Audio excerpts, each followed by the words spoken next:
Ready. Good afternoon. Okay. Sudhakar garu unnara? Yes, I mean, Yeah, okay. Alrighty.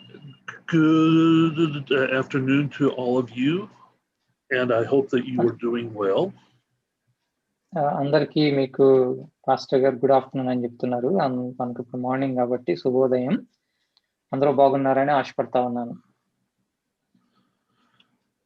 Today we are going to be just looking at how the clues match the Catholic Church and Islam. ఈరోజు మనకి గత కొన్ని వారాలుగా pastor గారు మనకి ఎన్నో సూచనలు తెలియచేస్తా ఉన్నారు. ఈ సూచనలన్నిటిని బట్టి ఈ యొక్క మనం చెప్పుకున్న మృగము ఏ ప్రాంతం నుంచి వస్తుంది, ఎవరై ఉంటారు, అది ఆర్సిఎం సంఘమా లేకపోతే ముస్లిం సంఘమా అనేది ఈ రోజు మనం ధ్యానం చేసుకోబోతున్నాం. So let me go ahead and begin with saying that I authorize Mr. Rao and Ms. Prathidam to then email this to everyone who asks for it so that you can look over it little by little. Okay sure pastor గారు ఏం చెప్తున్నారంటే ఇవి మనకు పంపించిన ఈ notes మనం ఎవరికైనా కానీ పంపించాలనుకుంటే పంపించవచ్చు. ఆయన పంపించడానికి మనకు పర్మిషన్ ఇచ్చారు ప్రేమతో. మనం ఎవరైనా వేరే వాళ్ళు నేర్చుకోవాలి ప్రకటన గ్రంథం అని అనుకున్న వాళ్ళకి మీరు ఎలాంటి సంశయం లేకుండా ఎవరికైనా పంపించవచ్చు అని చెప్తున్నారు. Because some of the things may just be so big that you may have to stop and look at it again. ఎందుకంటే ఈ యొక్క భాగము చాలా ఎక్కువగా మనం ధ్యానం చేసా ఉన్నాము. ఒక్కసారిగా మనం చూస్తే అర్థం కాకపోవచ్చు. అందుకని మనం కొన్నిసార్లు కొంత ధ్యానం చేసి కొంచెంసేపు ఆలోచన చేసి దాని గురించి తర్వాత ముందుకు వెళ్లాల్సిన అవసరం ఉంటుంది. అందుకనే నేను ఇంత శ్రద్ధగా మీకు నోట్స్ అది సిద్ధం చేస్తా ఉన్నాను. నోట్స్ ద్వారా మీరు నేర్చుకోగలుగుతారు. And that is okay, because that is how we learn. We go over it over and over again. మామూలుగా మనం అలాగే కదా నేర్చుకునేది. ఎప్పుడైనా సరే ఒకసారి చదివితే అర్థమయ్యే వాళ్ళు ఎవరు ఉండరు కదా ఏకసంధాగ్రాహులు. మనం చాలా సార్లు అర్థం కానప్పుడు రెండోసారి మూడోసారి చూసి నేర్చుకుంటా ఉంటాం. So in the last few weeks we have learned what it is that the Bible says is God's mark of authority, and that Satan's mark must be similar. మనం గత కొన్ని వారాలుగా మనం దేవుని యొక్క ముద్ర ఎలా ఉంటుంది, నుదుటి మీద దేవుడు ముద్ర వేస్తానన్నాడు కదా, ఆ ముద్ర ఎలా ఉంటుంది, అలాగే సాతాను కూడా ఒక ముద్ర వేస్తాడు, ఆ ముద్ర ఎలా ఉంటుంది, ఏమై ఉంటుంది అనేది మనం ధ్యానం చేస్తా వస్తున్నాం. We also learned that the mark might be enforced by the use of a credit card or some sort, or by the RFID chip. ఈ యొక్క ముద్ర వేయటానికి వేరు రకాలుగా వేయటానికి అవకాశం ఉంది. అది క్రెడిట్ కార్డ్ అవ్వచ్చు, లేకపోతే RFID అని ఒక చిప్ లాంటిది ఉంటుంది, కంప్యూటర్ చిప్ లాంటిది. అది శరీరంలో అమరుస్తా ఉంటారు, అలాగైనా అవ్వచ్చు.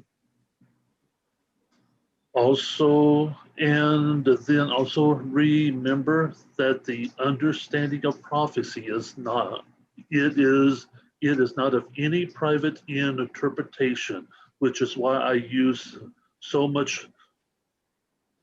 scripture, history, and other facts. Not any that is my own opinion, but other facts to then prove points. మామూలుగా ప్రవచనం గురించి ధ్యానం చేయటం అనేది వేరే వాళ్ళకి చెప్పటం అనేది చాలా కష్టమైన పని.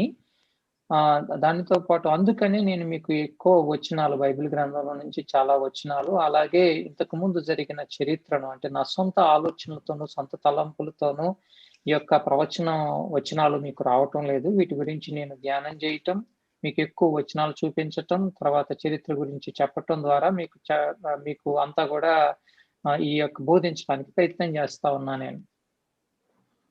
Now, a couple of decades ago, that of a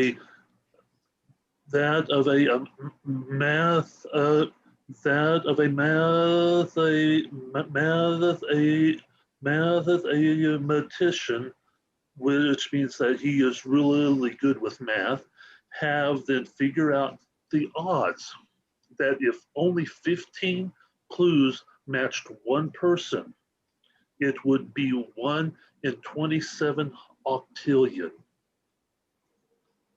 ఒక గణిత శాస్త్రవేత్త ఈ లెక్కలన్నీ వేసి చెప్పారట. ఏంటంటే ఒక వ్యక్తి గురించి మనం 15 సూచనలు చెప్పగలిగితే, అంటే 15 సూచనలు ఒక వ్యక్తికి పోలిక చూసి కరెక్ట్ గా చెప్పగలిగితే ఆ వ్యక్తి ఖచ్చితంగా అవటానికి ఎంత ఛాన్సులు ఉంటాయంటే, లేకపోతే ఒక వ్యక్తి గురించి 15 విషయాలు మ్యాచ్ అవ్వాలి అని అంటే దానికి 27 పక్కన దగ్గర 27 సున్నాలు పెడితే ఎంత పెద్ద నెంబర్ వస్తుంది అనమాట. చాలా పెద్ద సంఖ్య. అంటే ఒక వ్యక్తికి 15 సూచనలు మ్యాచ్ అవ్వటం అనేది అసలు దాదాపుగా అసాధ్యం అని చెప్పి ఒక గణిత శాస్త్రవేత్త తేల్చారంట.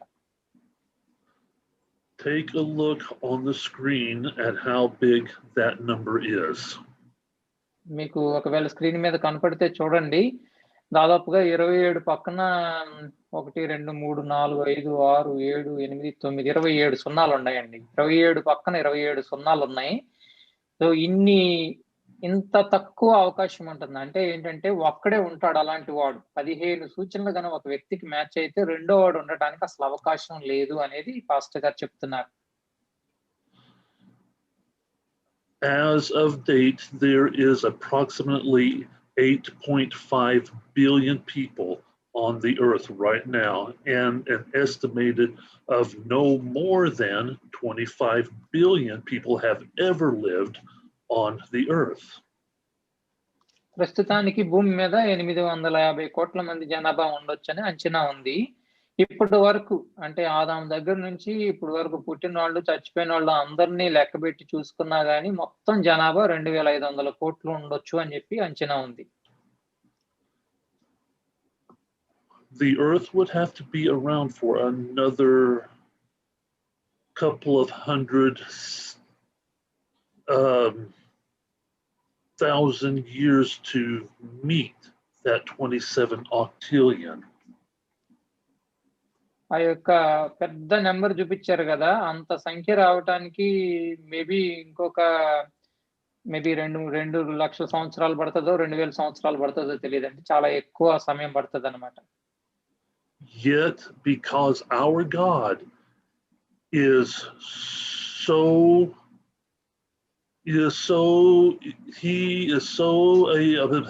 powerful, he was able to allow two different entities to match at least 15. మన ప్రభువు ఎంత మంచి దేవుడు అంటే ఈ ఒక వ్యక్తి గురించి లేకపోతే ఒక వ్యవస్థ గురించి 15 కంటే ఎక్కువ సూచనలు మనకి ఇచ్చాడు. ఇదంతా ఎందుకు చెప్తున్నారంటే ఈ గణిత శాస్త్రం అంతా కూడా ఈ రోజు పాస్టర్ గారు ధ్యానం చేసే దాంట్లో ఎవరు అంత్యక్రీస్తు అయి ఉండొచ్చు, ఎవరు అంత్యక్రీస్తు అవుతారు, ఏంటి ముద్ర యొక్క సాతాను యొక్క ముద్ర అనేది స్పష్టంగా దేవుడు మనకి ఇచ్చేస్తాడు అని చెప్తున్నారు. And also, if you remember a couple of weeks ago, I talked about talked about a lot of primary clues in one day and only spoke about a couple of secondary clues. గత 2 వారాల కిందట నేను ప్రాధాన్యమైన సూచనలు అంటే స్పష్టంగా కనపడే సూచనలు, కొన్ని సూచనలు మీకు 2 వారాల కిందట చెప్పాను. ఆ తర్వాత గత వారము కొన్ని రెండవ ప్రాధాన్యాంశాలుగా కొన్ని సూచనలు మళ్ళీ మీకు కొన్ని తెలియచేశాను. And I am sorry if that was a lot to try to absorb in one day. That is why I am authorizing the sharing of this chart. ఎందుకంటే మీకు 2-3 వారాలుగా చెప్తా వస్తున్నాను. అలాగే ఈరోజు చెప్పబోయే భాగం కూడా చాలా విషయాలున్నాయి. ఈ విషయాలన్నీ ఒకేసారి అర్థమవ్వాలి, ఒకేసారి బుర్రలోకి వెళ్ళాలంటే చాలా కష్టం. అందుకనే నేను మీకు ఈ యొక్క టేబుల్ ఇవ్వటానికి పర్మిషన్ ఇచ్చాను. Altogether, there are a little over 60 primary clues and over 100 secondary clues to who the Antichrist is. క్రీస్తు విరోధి ఎవరు అవుతారు అనే దానికి దేవుడు కనీసం 60 ప్రాధాన్య సూచనలు, 100 రెండవ ప్రాధాన్య సూచనలు, అంటే దాదాపుగా 160 సూచనలు ఇచ్చారు. And today we are going to just look at a little over 40 primary clues and about 20 of the secondary clues today. ఈ రోజు మనం మొత్తం 160 సూచనలు ధ్యానించడానికి మనకి అవకాశం లేదు. 40 ప్రాధాన్య సూచనలు, 20 రెండవ ప్రాధాన్య సూచనలు, అంటే మొత్తం ఒక 60 సూచనల దాకా ఈ రోజు మనం ధ్యానం చేయబోతున్నాం. Trying to teach such a hard subject like this is not easy, which is why more than 95% of preachers does not even try. ఇలాంటి విషయాలు, ఈ యొక్క ప్రవచన విషయాలు, ఇది పరిశోధన చేసి చెప్పాల్సిన విషయాలు, ఈ విషయాలు చెప్పడం చాలా కష్టమైన పని, అర్థమయ్యేటట్టు చెప్పడం ఇంకా కష్టమైన పని. అందుకని దాదాపుగా 95%, మేబీ 99% ఉంటారేమో, 99% మంది అసలు వీటి గురించి ఆలోచన కూడా చేయరు, ఇవి చెప్పాలని ఆలోచన కూడా చేయరు. And I do agree. I have spent over 5 years studying this very hard. ఈ యొక్క విషయం గురించి నేను దాదాపుగా 5 సంవత్సరాల పాటు ధ్యానం చేశాను ఇదే విషయం మీద. And will, unfortunately, a lot of the ones that do try to teach it ends up being wrong. కొద్ది మంది మాత్రం ఈ యొక్క విషయాలు, ప్రకటన గ్రంథంలో విషయాలు, ప్రవచన విషయాలు ధ్యానం చేయడానికి ప్రయత్నం చేశారు. కానీ సమస్య ఏంటంటే ఆ చెప్పిన కొద్ది మంది కూడా తప్పులు చెప్పటం చూస్తున్నా నేను. Why are they wrong? వాళ్ళు ఎందుకు తప్పు చెప్తారు? It is because they try to put their own interpretation in to what they are reading. వాళ్ళు ఏం చేస్తారంటే తప్పుగా చెప్పేవాళ్ళు. ఎప్పుడైనా సరే వాక్య భాగంలో ఎవరైనా తప్పు బోధిస్తున్నారు అంటే దాని అర్థం ఏంటంటే వాళ్ళు వాక్యాన్ని ఆధారం చేసుకోకుండా వాళ్ళ యొక్క సొంత జ్ఞానాన్ని ఆధారం చేసుకొని చదివిన వచనాలు తమ ఆలోచనల చొప్పున చెప్పడానికి ప్రయత్నం చేస్తారు. అందుకే తప్పులో కాలేస్తారు. Instead, when we read God's word, we should be trying to see what the word is telling us. మనం ఏం చేయాలంటే వాక్య భాగం చదివేటప్పుడు వాక్యం ద్వారా దేవుడు మనకి ఏం చెప్పాలని అనుకుంటున్నాడు అనేది మాత్రమే ఆలోచన చేయాలి. In James 3:1, it tells us that a teacher of God's word is held at a higher accountability. యాకోబు పత్రిక 3వ అధ్యాయం 1వ వచనంలో చెప్పబడినట్లుగా ఎవరైతే బోధిస్తున్నారో వాళ్ళు ఇంకా ఎక్కువ లెక్క చెప్పవలసిన అవసరం ఉంటుంది. And that right there scares me. ఆ యొక్క వచనము నన్ను భయపెట్టేస్తుంది. Because here I am a teacher and that verse scares me enough to where I try very hard to not to purposefully deceive. ఎందుకంటే ఈ వచనాన్ని నేను చాలా నేను చూసినప్పుడు భయపడతా ఉంటాను అన్నమాట, భయముతోనూ వణుకుతోనూ. అందుకనే ఎంతో జాగ్రత్తగా నేను బోధించేటప్పుడు ఏ తప్పు లేకుండా బోధించడానికి, ఎవరిని నా అంతటి నేను మోసం చేయటానికి కానీ అబద్ధం చెప్పడానికి కానీ అసలు ప్రయత్నించను. ఎందుకంటే ఈ వచనం ద్వారా దేవుడు తీర్పు తీరుస్తాడు. Now, people do sometimes accidentally deceive, but when you try to purposefully deceive, that is where the problems begin. కొన్నిసార్లు అనాలోచితంగాను తప్పు అర్థం చేసుకోవడం ద్వారా తప్పు బోధిస్తూ ఉంటారు. తెలియకుండా బోధిస్తే అది ఒక రకంగా ఉంటుంది. కానీ కావాలని మోసం చేయటానికి మాత్రమే ఎవరన్నా బోధ చేశారు అంటే మాత్రం వాళ్ళు అత్యంత కఠినమైన తీర్పును దేవుడి దగ్గర నుంచి పొందుకుంటారు. So here is the chart I have spent a few weeks working on, and that we will only be primarily looking at these two it is of that columns. Yeah, that is what they're called, columns. We are going to be looking at primarily these two columns. ఈ యొక్క టేబుల్‌ని సిద్ధం చేయటానికి, పట్టికను సిద్ధం చేయటానికి దాదాపుగా కొన్ని వారాల సమయం పట్టింది నాకు. ఇంతకీ పాస్టర్ గారు నాకు పంపించిన తర్వాత నేను దాదాపుగా 6, 7 గంటలు కష్టపడాల్సొచ్చింది. తెలుగులో ఇవన్నీ గూడా సరిగా రాయటానికి. So one of the clues we looked at is what is the iron teeth, and it means a yoke or a burden. మీరు గమనించాల్సింది ఏంటంటే ఈ యొక్క చివరి 2 లైన్‌లు ఈ రోమన్ కాథలిక్, ముస్లిం అని ఉన్నాయి చూడండి. ఆ 2 లైన్‌లే మనం ప్రత్యేకంగా ధ్యానం చేస్తున్నాం ఈ యొక్క పట్టికలో. మొట్టమొదటిగా ఇనుప దంతాలు. ఇనుప దంతాలు అంటే మనం కొన్ని వారాల కిందట చూసాము. అది కాడికి, భారానికి సూచనగా ఉంది. Now, both the Roman Catholic Church and Islam requires what is known as a pilgrimage. ఈ యొక్క మీరు గమనించినట్లయితే రోమన్ కాథలిక్ సంఘంలోను, అలాగే ముస్లిం మతంలో గూడా వాళ్ళు యాత్ర చేయాలి. కంపల్సరీగా గూడా యాత్ర చేయాలి. మీకు తెలుసు గదా! అంటే మనం రోమన్ కాథలిక్ యాత్రలు మనం కొన్ని సార్లు చూస్తా ఉంటాం. వాళ్ళు వేళంగినికి అటు ఇటు వెళ్తా ఉంటారు. కాకపోతే ముస్లిమ్స్ మక్కా ఖచ్చితంగా వెళ్తారు. Now, for the Catholic Church, you also must attend Mass. You must confess your sins to the priest. You must tithe, and there are a few other things you must do as a Catholic. Catholic విశ్వాసిగా ఖచ్చితంగా కొన్ని విషయాలు చేయాల్సిందుంటుంది. వాళ్ళు తప్పనిసరిగా ఆ యొక్క mass అని ఉంటుంది. అంటే ఆ యొక్క వాళ్ళ ఆరాధన 100% ఆరాధన పాటించాలి, అటెండ్ అవ్వాలి. తర్వాత ఈ యొక్క యాత్రలు చేయాలి. తర్వాత ఈ కొన్ని ప్రార్థనలు ఉంటాయన్నమాట. ఆ ప్రార్థనలు ఖచ్చితంగా ఇన్ని సార్లు చేయాలి. ఇన్ని లెక్కలు, ఆ లెక్కలన్నీ గూడా కరెక్ట్‌గా చేయాల్సిన అవసరం ఉంటుంది.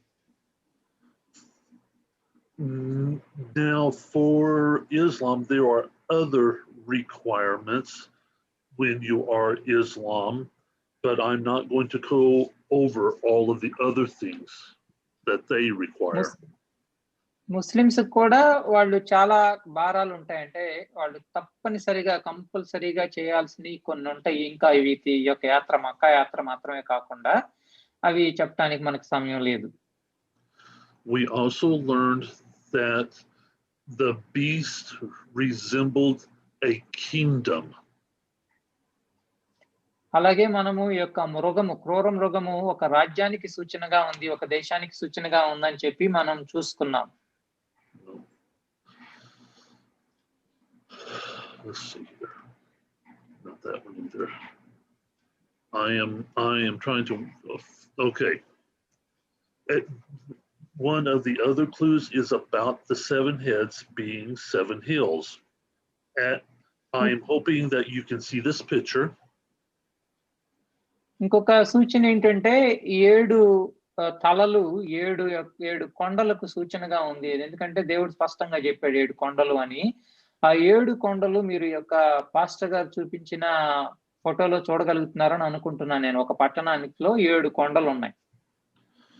Right here is where the Pope lives at the Vatican, and here are the 7 hills. ఇక్కడ చూసినట్లయితే ఆ ఎర్ర బాక్స్ లో పెట్టారు కదా, ఆ బాక్స్ లో ఉన్న వాటికన్ అనే ఒక పట్టణంలో, రోమా నగరంలో ఉన్న ఇంకొక పట్టణం అన్నమాట. ఆ పట్టణంలో పోప్ గారు ఉంటారు. ఆ యొక్క వాటికన్ యొక్క సిటీలో లేకపోతే ఆ రోమా సిటీ చుట్టుపక్కల 7 కొండలు మనం స్పష్టంగా చూడగలుగుతాం.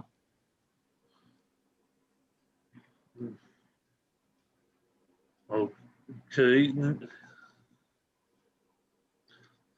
To then show you a picture that has been artistically done, this is probably close to what John seen in the vision. యోహాను గారు ప్రకటన గ్రంథంలో ఒక దర్శనం చూశారు కదా, క్రూర మృగం మీద ఒక స్త్రీ కూర్చొని ఉండుట. దానికి ఆర్టిస్టులు కొంత ఆలోచన చేసి గీసిన బొమ్మ ఇలాంటి బొమ్మ చూసి ఉండొచ్చు అని చెప్పి అనుకుంటున్నారు. Now, the first clue we have just covered talked about iron teeth, and take a look at how many teeth there are, which means that there is a lot of burdens being put on people.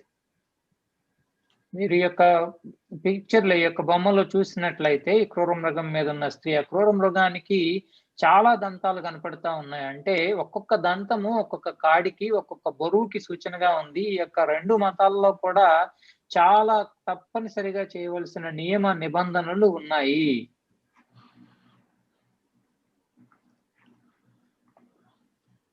So that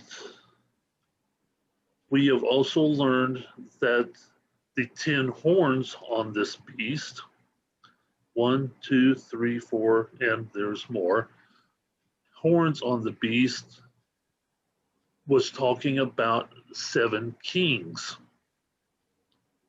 అలాగే మనము ఈ యొక్క 7 తలలు చూసినట్లయితే 7 రాజులకు కూడా సాదృశ్యంగా ఉందని మనం చూసుకున్నాం.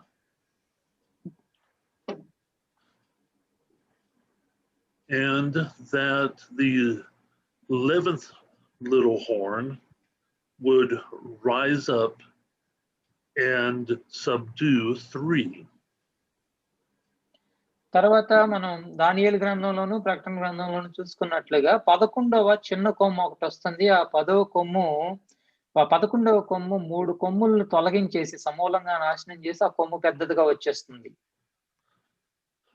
And that is exactly what the Catholic Church did. They totally annihilated the Hurlei, the Ostrogoth, and also that of the Vandals. ఈ యొక్క ఇదే స్పష్టంగా ఈ యొక్క ఆర్సిఎం సంఘం చేసిందంట. కొన్ని సంవత్సరాల కిందట ఆర్సిఎం సంఘం ఏం చేసిందంటే ఈ యొక్క రోమన్ క్యాథలిక్ చర్చి అప్పటి వరకు ఉన్న 3 కొమ్ముల్ని ఇక్కడ రాసి పెట్టారు. హుర్లీ, ఆస్ట్రాగోతు, అలాగే విధ్వంసకులు అని ఒక 3 గ్రూపుల్ని సమూలంగా నాశనం చేసి ఆ నాశనం మీద వీళ్ళు వచ్చారట. But yet Islam could not do that. కానీ ముస్లిం మతం మాత్రం అలా చేయలేదు. కొన్నిసార్లు గెలిచారు, యుద్ధాలు చేశారు కానీ బట్ ఇలా సమూలంగా నాశనం చేయడం అయితే జరగలేదు. Because they went to war with other nations, but they did not subdue. వాళ్ళు చాలా దేశాల మీద దండయాత్రకు వెళ్ళారు కానీ పూర్తిగా సర్వనాశనం చేయటం అనేది మాత్రం జరగలేదు. What does it mean to subdue? It means to kill every man, woman, child, and sometimes even all of the beasts of the field. సమూల నాశనం అంటే అర్థం ఏంటో తెలుసా మీకు? కంప్లీట్ గా అంటే అక్కడున్న ప్రతి పురుషుణ్ణి, స్త్రీని, పిల్లల్ని, తర్వాత కొన్నిసార్లు జంతువులను కూడా సమూల నాశనం చేయటం అంటే చంపివేయటం. That means no one survives. దాని అర్థం ఏంటంటే ఇంకా ఒక ప్రాంతం మీద సమూల నాశనం చేశారు ప్రాంతాన్ని అంటే ఇంకా అక్కడ ఏమీ మిగలదు అని.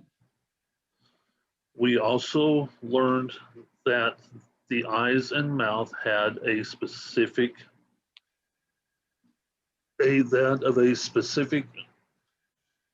meaning. అలాగే మనిషికి ఉన్నట్లే కన్నులు, నోరు ఉండటం కూడా చూసాం. ఆ కన్నులు, నోరు కూడా ఒక ప్రత్యేకమైన అర్థం ఉందని మనం గమనించాం. The priests of the Catholic Church are dressed very nicely, and the priests are the mouth for the Pope.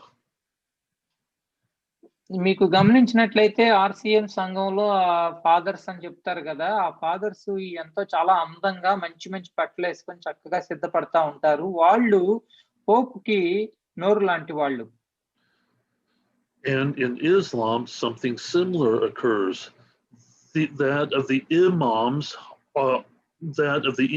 are the mouth for that of the Uthmans. అలాగే ఇస్లాంలో కూడా ఇలాగే ఉంది. ఇస్లాంలో ఇమాములు అని ఉంటారు. వాళ్ళు చాలా అందంగా ఏమి సిద్ధపడరు కానీ వాళ్ళు ఉత్మాన్ అనేవాళ్ళు, అంటే వాళ్ళ యొక్క పెద్ద ఆయనకి నోళ్ళు లాగా ఉంటారు వీళ్ళు. If you don't understand Islam that much, the Uthman is like the Pope, and that of the imams is like the local preacher. మీకు ముస్లిం మతం గురించి ఎక్కువగా తెలియకపోతే మీకు చెప్తున్నాను. ముస్లిం మతంలో ఓత్మాన్ అని ఉంటారు. ఆ ఓత్మాన్ అన్న ఆయన పోప్ లాగా అన్నమాట. ఇస్లాం వాళ్ళ ఇమాం ముస్లిమ్స్ అందరికీ కూడా పెద్దాడు అన్నమాట. ఆయనకి కింద పనిచేసే వాళ్ళు ఇమాములు అని ఉంటారు. వాళ్ళు మన ఫాదర్లు ఉంటారు కదా, ఫాదర్ లాంటి వాళ్ళు అన్నమాట. This great beast also is said to speak great things, which means that they will speak blasphemy. అంత మాత్రమే కాకుండా ఈ నోరుతో మహా గర్వపు మాటలు, దేవదూషణ మాటలు మాట్లాడటం కూడా మనం గమనించాం. Jesus was accused of speaking blasphemy when he said that he is the Son of God. ప్రభువైన యేసుక్రీస్తు నేను దేవుని కుమారుణ్ణి అని చెప్పినందుకు ఆయన దేవదూషణ చేశాడు అని ఆయన్ని హింసించారు.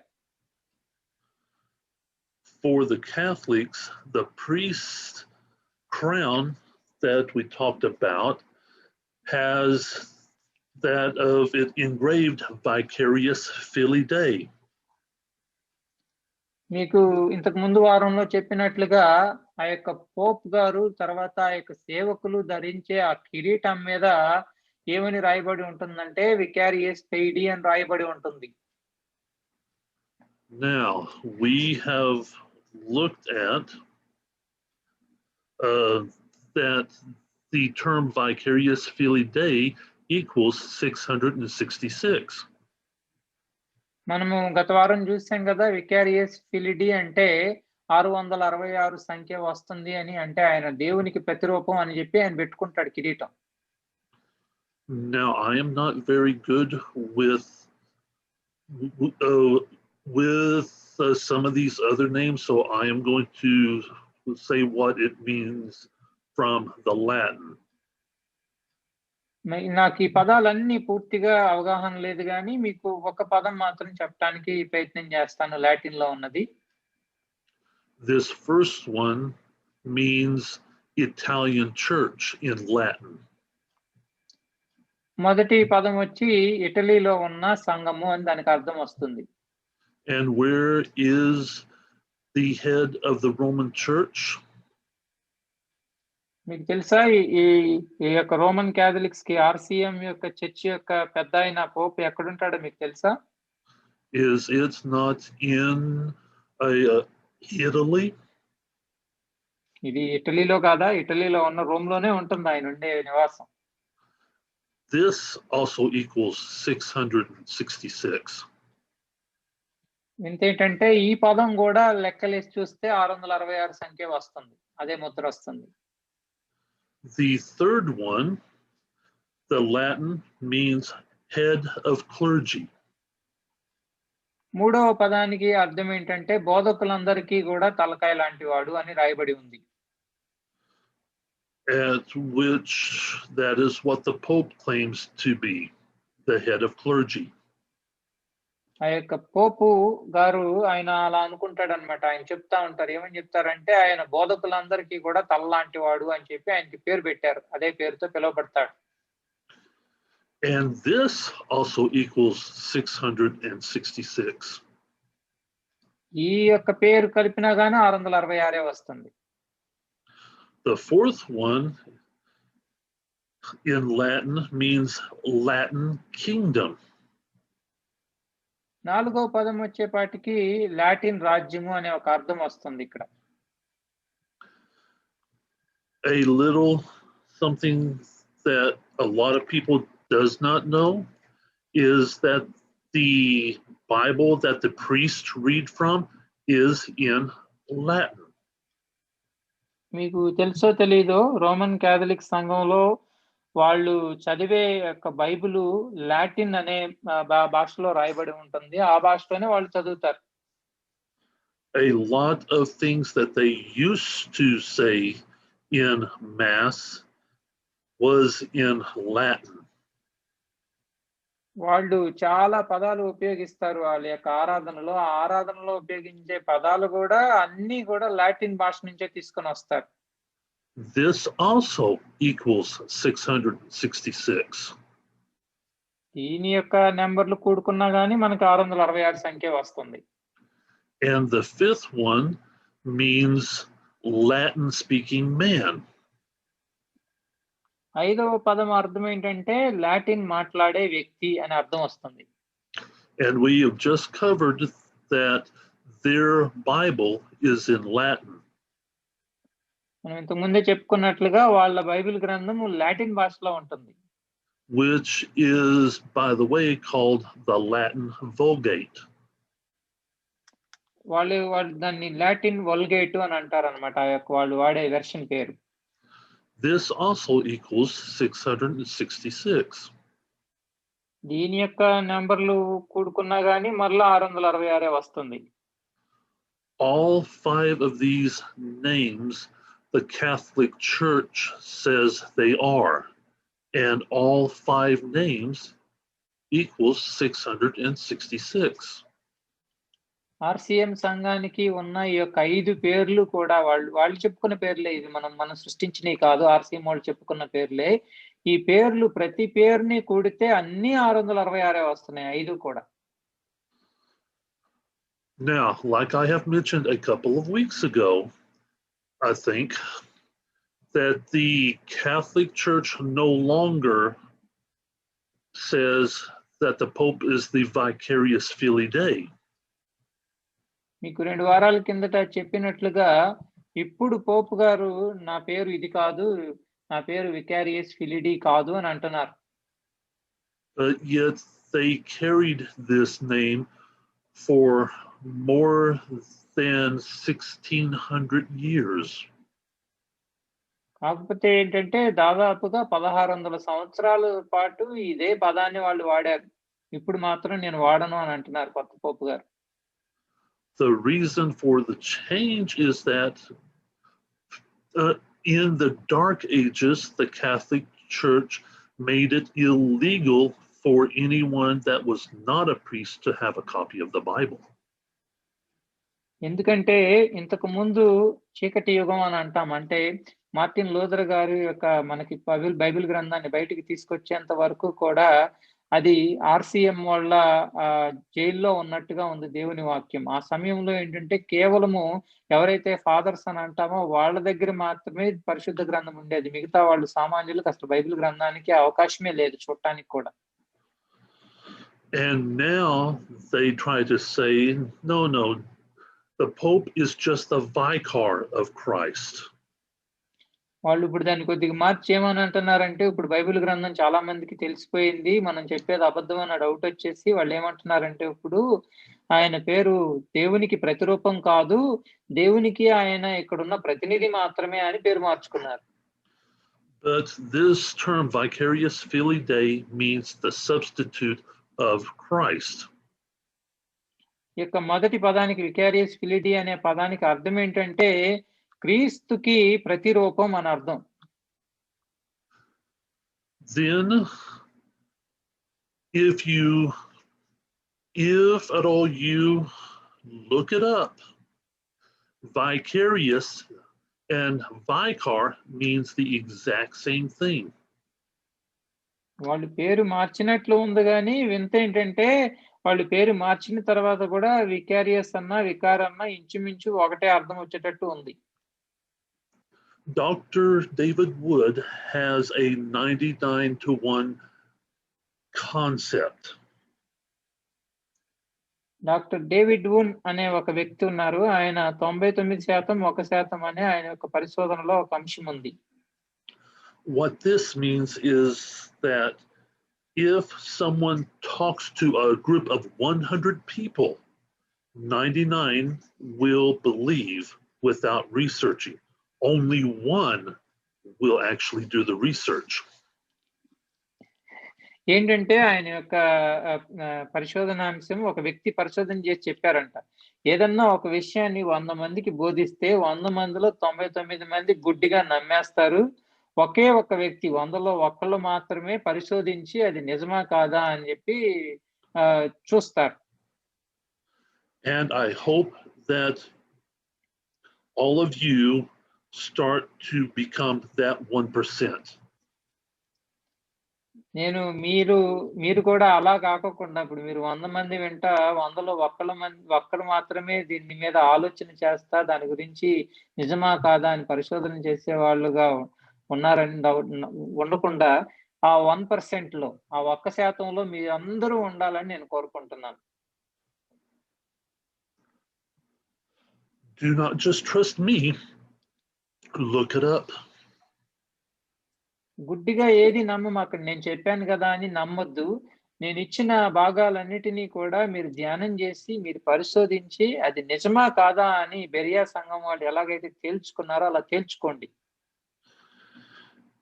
Anyone that says you don't have to look it up, just trust me, is a sign that's saying that you should go and look it up. ఎవరన్నా గాని ఒక విషయం చెప్పేసి నన్ను నమ్మండి అని చెప్పి ఎవరన్నా మొదలుపెట్టి బోధ చేశారు అంటే మాత్రం అసలు నమ్మకండి మీరు. ఎందుకంటే ఖచ్చితంగా మీరు చూడాల్సిన అంశం అన్నమాట. So this term vicarious filii Dei is a true blasphemy against God. ఇక వికేరియస్ ఫిలిడి అంటే దేవునికి ప్రతిరూపం అనే పదము ఖచ్చితంగా దేవదూషణ పదమే కదా. Now, in the Old Testament, that of the Father's name in Hebrew, it is actually pronounced Elah. పాత నిబంధనలో తండ్రి అనే పదానికి ఒక పదం ఉంటుంది. అది ఒరిజినల్ హీబ్రూ భాషలో ఏలా అంటారు. And so in Islam, they claim that Jesus is not the son of Allah. మీకు తెలుసు కదా, వాళ్ళు అల్లా అల్లా అని చెప్పి ప్రార్థన చేస్తారు ముస్లిమ్స్ అందరూ కూడా. వాళ్ళు ఏమంటారంటే దేవుడిని ప్రభువైన యేసుక్రీస్తుని అంగీకరిస్తారు గానీ ఆయన ఒక ప్రవక్తగానే అంగీకరిస్తారు, ఆయన దేవుని కుమారుడు కాదు అని చెప్తారు వాళ్ళు. They say that their God cannot bear children, nor has he been begotten.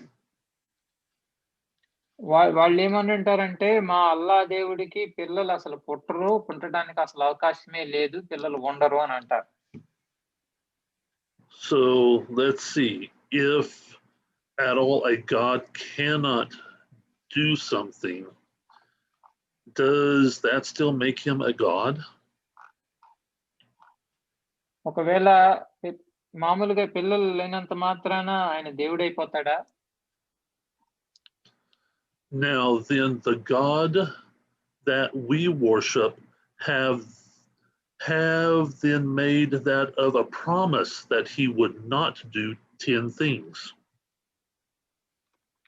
మన యొక్క దేవుడు మన బైబిల్ గ్రంథంలో పరిశుద్ధ గ్రంథంలో మనం నమ్ముకున్న మన దేవుడు 10 విషయాలు మాత్రం చేయడు. One of them is that he promised that he would not lie. అందులో ప్రధానమైన వాగ్దానం ఏంటంటే ఆయన అబద్ధము చెప్పను, నేనెన్నటూ అబద్ధం చెప్పనని చెప్పి దేవుడు చెప్తాడు. There is a difference between cannot and have promised to not to lie. మీకు గమనించాల్సిన విషయం ఏంటంటే చేయను అని ఒక వాగ్దానం చేయటానికను చేయలేకపోవటానికి చాలా వ్యత్యాసం ఉంది. He have also promised that he would not flood the world again. ఇంకొక వాగ్దానం చేశారు, ఆ యొక్క నోవహు సమయంలో వచ్చిన జలప్రళయం తర్వాత మరలా జలప్రళయంతో ఈ యొక్క భూమిని నాశనం చేయనని వాగ్దానం చేశారు. Does that mean that he cannot? దాని అర్థం ఏంటి? మరలా చేయటానికి ఆయనకి సామర్థ్యం పోయింది, సామర్థ్యం లేదనా? He have flooded the world once So he can do it again.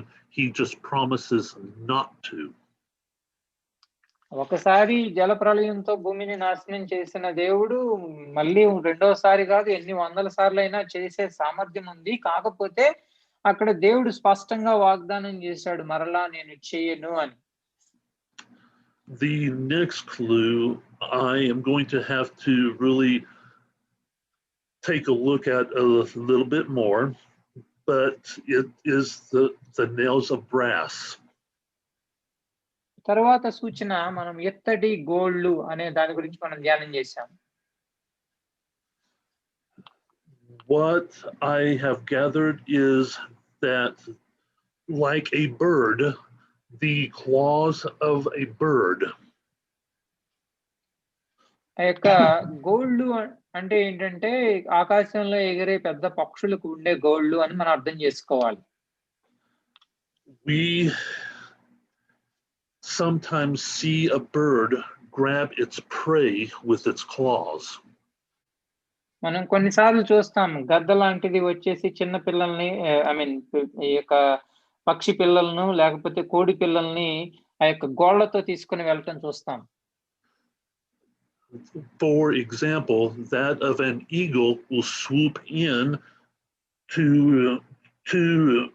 a river or a lake and pick up a fish with its claws and eat it. ఉదాహరణకి ఆకాశంలో ఎంతో ఎత్తులో ఎగిరే ఈ యొక్క గ్రద్ద మామూలుగా నీళ్ళల్లో ఎక్కడన్నా చేప కనపడితే అది చాలా ఫాస్ట్ గా వచ్చేసి ఆ యొక్క చేపను తన గోళ్లతో తీసుకొని నోట్లో పెట్టేసుకొని తినగలుగుతుంది. And so I'm going to have to do a little more research on this, but chances are both the Catholic Church and Islam meet this clue as well. ఈ యొక్క పరిశోధన నాది ఇంకా పూర్తి కాలేదు. పరిశోధన ఇంకా చేస్తా ఉన్నాను. నేను అనుకున్న దాన్ని బట్టి ఈ యొక్క ఇత్తడి గోల్డ్ అనేది 2 సంఘాల్లో ఉన్నాయి. ఆర్సీఎం సంఘంలోనూ ముస్లిం సంఘంలో 2 సంఘాల్లో ఉంటుంది అని అనిపిస్తుంది నాకు. The next clue was that he was a stout man. Well, what it means is strong, lusty, brave. ఇక్కడ స్టౌట్ అని ఉంటుంది అంటే మహాబల మహాత్యము గల వ్యక్తి అని చెప్పి మనం రాయబడటం చూసాము. అంటే దాని అర్థం ఏంటంటే చాలా బలవంతుడు, చాలా మహాత్యం కలిగి ఉంటాడు, చాలా ధైర్యవంతుడు అని అర్థం. Can you think of any other religion that has worldwide power like the Catholic Church and Islam? మీకు వేరే సంఘాలు ఏమన్నా కనపడుతున్నాయండి? ఈ యొక్క కేథలిక్ సంఘము అలాగే ముస్లిమ్స్ ప్రపంచంలో ప్రతి ప్రాంతంలో ఉంటారు. అంటే చాలా బలమైన సంఘాలు మనకులాగా అంటే ఇక ప్రొటెస్టెంట్లు చిన్న చిన్న సంఘాలు చాలా ఉంటాయి. వాళ్ళకి అలా కాదు. కేథలిక్ సంఘం అంటే ఒకటే సంఘం, పెద్ద సంఘం, కొన్ని వందల కోట్లు ఉన్న సంఘం. అలాగే ముస్లిం సంఘం కూడా చాలా పెద్దది, అంటే చాలా బలవంతులు వాళ్ళు. The next clue we looked at a few weeks ago is that the beast will change time and law. అలాగే ఈ యొక్క క్రూర మృగము దేవుని నియమాలని సమయాలని మార్చడం అనేది మనం కొన్ని వారాల కింద ధ్యానం చేశాం. Both the Catholic Church and Islam has done one or the other or both. దేవుని నియమాలని సమయాలని మార్చడం అనేది ఆర్సీఎం సంఘం వాళ్ళు చేశారు, ముస్లిం సంఘం వాళ్ళు కూడా చేశారు. The Catholic Church changed time in 2 different ways. RCM సంఘం వాళ్ళు 2 విధాలుగా ఈ యొక్క సమయాన్ని మార్చడం చూస్తాం మనం. One is that they moved the new year 3 months. మొట్టమొదటిగా ఈ యొక్క నూతన సంవత్సరాన్ని 3 నెలలు ముందుకు జరిపారు. The Jewish New Year is on Nisan 1, which is sometime in March. ఇక యూదుల యొక్క నూతన సంవత్సరం అనేది నిసాను నెల మొదటి రోజు వస్తుంది. ఆ నిసాను నెల అనేది మనకి మార్చి నెలలో వస్తుంది. దాదాపుగా మన ఉగాది వచ్చే టైంలోనే వస్తుంది.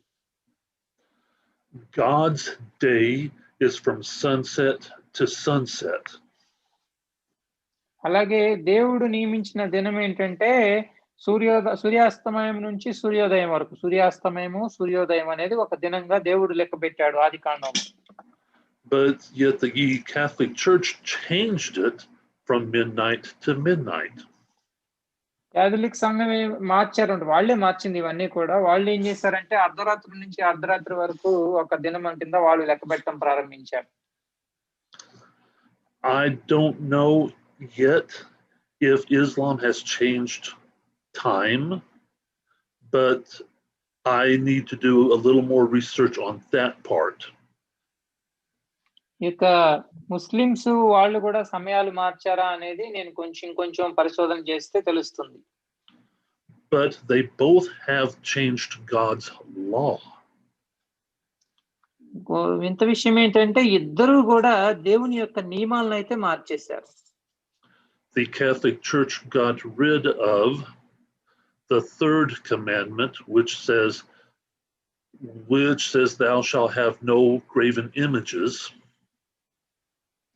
ఆర్సిఎం సంఘంలో మనం కొన్ని వారాల కింద ధ్యానం చేసినట్లుగా వాళ్ళు ఒక ఆజ్ఞను తీసేశారు. ఏంటంటే నువ్వు ఏ రూపంలోనూ ఏ విగ్రహాన్ని చేయకూడదు అనే ఒక ఆజ్ఞను తీసి పడేశారు. And they also changed the day of the Sabbath. అంత మాత్రమే కాకుండా దేవుని యొక్క విశ్రాంతి దినాన్ని కూడా మార్చివేరు. Now, if you recall, the Sabbath is not about the day to worship, but rather the day of rest.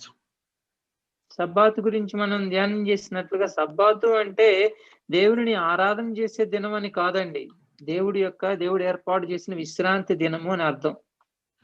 We can congregate to worship any day of the week, but it is the day of rest that is important to God. మనము ఏ రోజైనా ఆరాధన చేసుకోవచ్చు, ప్రతిదినం కూడా ఆరాధన చేసుకోవచ్చు, ఎప్పుడైనా చేసుకోవచ్చు. ఆరాధనకి దినం అంటూ ఏమీ లేదు, కానీ విశ్రాంతి దినాన్ని మాత్రం దేవుడు స్థాపించాడు. Because he knows how important it is to have a day of rest, and he chose the seventh day. దేవుడికి తెలుసు మనం విశ్రాంతి తీసుకుంటాం, మనకి విశ్రాంతి దినము అవసరము అనే విషయం దేవునికి స్పష్టంగా తెలుసు. అందుకే దాన్ని ఏర్పాటు చేసి 7వ దినాన్ని విశ్రాంతి దినంగా దేవుడు నియమించాడు. Islam's holy day is Friday. Muslims కి మీకు అందరికి తెలిసినట్లుగా వాళ్ళ యొక్క పవిత్ర దినం శుక్రవారం కింద మార్చుకున్నారు వాళ్ళు. So we have got Islam's day, that is Friday, God's day, which is Saturday, and the Catholic's day, that is Sunday. గమనించినట్లయితే దేవుడు ఏర్పాటు చేసింది 7వ దినం శనివారం, ముస్లిమ్స్ ఏమో దాన్ని శుక్రవారం కింద మార్చారు, ఆర్సిఎం వాళ్ళేమో దాన్ని ఆదివారం కింద మార్చారు. God's day is right in the middle of the other 2 days. దేవుని ఏర్పాటు చేసిన విశ్రాంతి దినం అనేది వీళ్ళిద్దరూ ఏర్పాటు చేసిన దానికి మధ్యలో ఉంది. వాళ్ళిద్దరు శుక్రవారం ఆదివారం అంటే శనివారం దేవుడు ఏర్పాటు చేసింది. The next clue was that the beast will make war with the saints. తర్వాత సూచన ఏంటంటే వాళ్ళు పరిశుద్ధులతో యుద్ధం చేస్తుంది ఆ యొక్క మృగం. Which means that they will want to kill the saints. దాని అర్థం ఏంటంటే ప్రభు అయిన యేసుని, దేవుడిని నమ్ముకున్న పరిశుద్ధులని, వ్యక్తులను, విశ్వాసులను చంపివేస్తారు అని. About 3 weeks ago, I have talked about us being the saints. 3 వారాల కింద మీకు చెప్పాను నేను, పరిశుద్ధులు అంటే పరిశుద్ధుల గుంపులో ప్రభు అయిన యేసుక్రీస్తు రక్తంలో తమ యొక్క పాపములు కడుక్కున్న మనం అందరం కూడా ఆ గుంపులో ఉంటాం. You don't have to die and wait for the Catholic Church to declare you to be a saint. You are already a saint when you are a Christian. RCM సంఘంలో ఎలా ఉంటుందంటే ఎవరన్నా వ్యక్తి చనిపోయిన తర్వాత కొన్ని రోజుల తర్వాత వాళ్ళు పరిశోధన చేసి ఈ వ్యక్తి పరిశుద్ధుడు అని చెప్పి వాళ్ళు నియమిస్తా ఉంటారు. మనకు అలా అవసరం లేదు. ప్రభు అయిన యేసుక్రీస్తు రక్తంలో కడగబడిన మనం అందరం కూడా పరిశుద్ధులుగానే ఉంటాం. మనం ఏం చచ్చిపోవక్కర్లా పరిశుద్ధులు అవటానికి. For the Catholic Church to declare you as a saint, you have to do great things for the church. Catholic సంఘంలో ఎవరినైనా సరే సెయింట్ పరిశుద్ధుడు అని చెప్పి ప్రకటించాలంటే నువ్వు కేథలిక్ సంఘం కోసం చాలా గొప్ప పనులు చేసిన వాడివై ఉండాలి.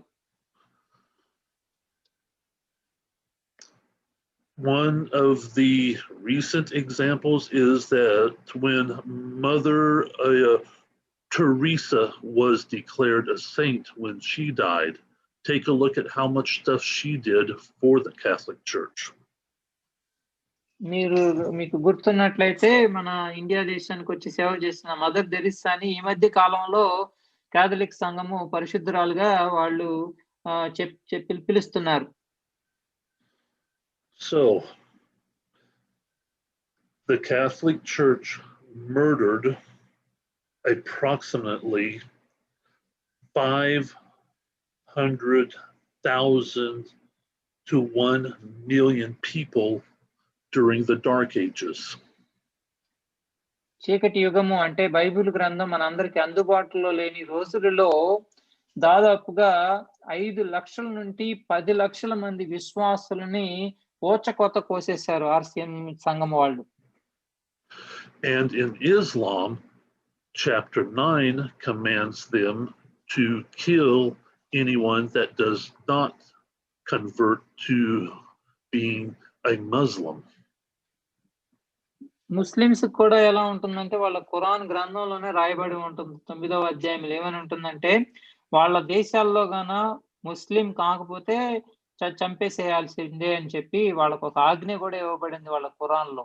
ఎవరైనా సరే ముస్లిం అయితే బతుకుతారు లేకపోతే చంపేస్తారు అన్నమాట. Now, to understand how the Quran is arranged, it is from the longest chapter to the shortest chapter. మీకు తెలియనట్లయితే చెప్తాను. ఖురాన్ గ్రంథం ఎలా అమర్చారంటే వాళ్ళు పొడవాటి చాప్టర్ అంటే పొడవాటి అధ్యాయాన్ని మొదటి పెట్టారు, చిన్న చిన్న అధ్యాయాన్ని చివరి పెట్టారు. It is not put in a chronological order. అది జరిగిన సమయాన్ని బట్టి లేకపోతే శ్రద్ధగా దాన్ని అమర్చిన పుస్తకం కాదు. Like in the Bible, you choose any one book and that book is written in chronological order. మనం బైబిల్ గ్రంథంలో చూసినట్లయితే ఏదన్నా ఒక పుస్తకాన్ని చూసుకున్నట్లయితే మన బైబిల్లో ఉన్న 66 పుస్తకాలు ఏ పుస్తకం చూసుకున్నా గానీ అది చక్కగా సమయాన్ని ఎప్పుడు జరిగింది అనే దాని ప్రకారంగా అమర్చబడి ఉంటుంది. Now I have explained all that to then point out that the last chapter Muhammad was writing before he died was chapter 111. ఆ యొక్క ఖురాన్ లో ఏమని ఉంటుందంటే ఈ చిత్రంగా మొదటి అధ్యాయము 11వ వచనంలో మొహమ్మద్ చచ్చిపోయినట్టుగా ఉంటుంది, చివరి అధ్యాయంలోనేమో గుర్రం మీద వెళ్తున్నట్టుగా ఉంటుంది. But that chapter is not complete. The last full chapter that Muhammad wrote was chapter 9.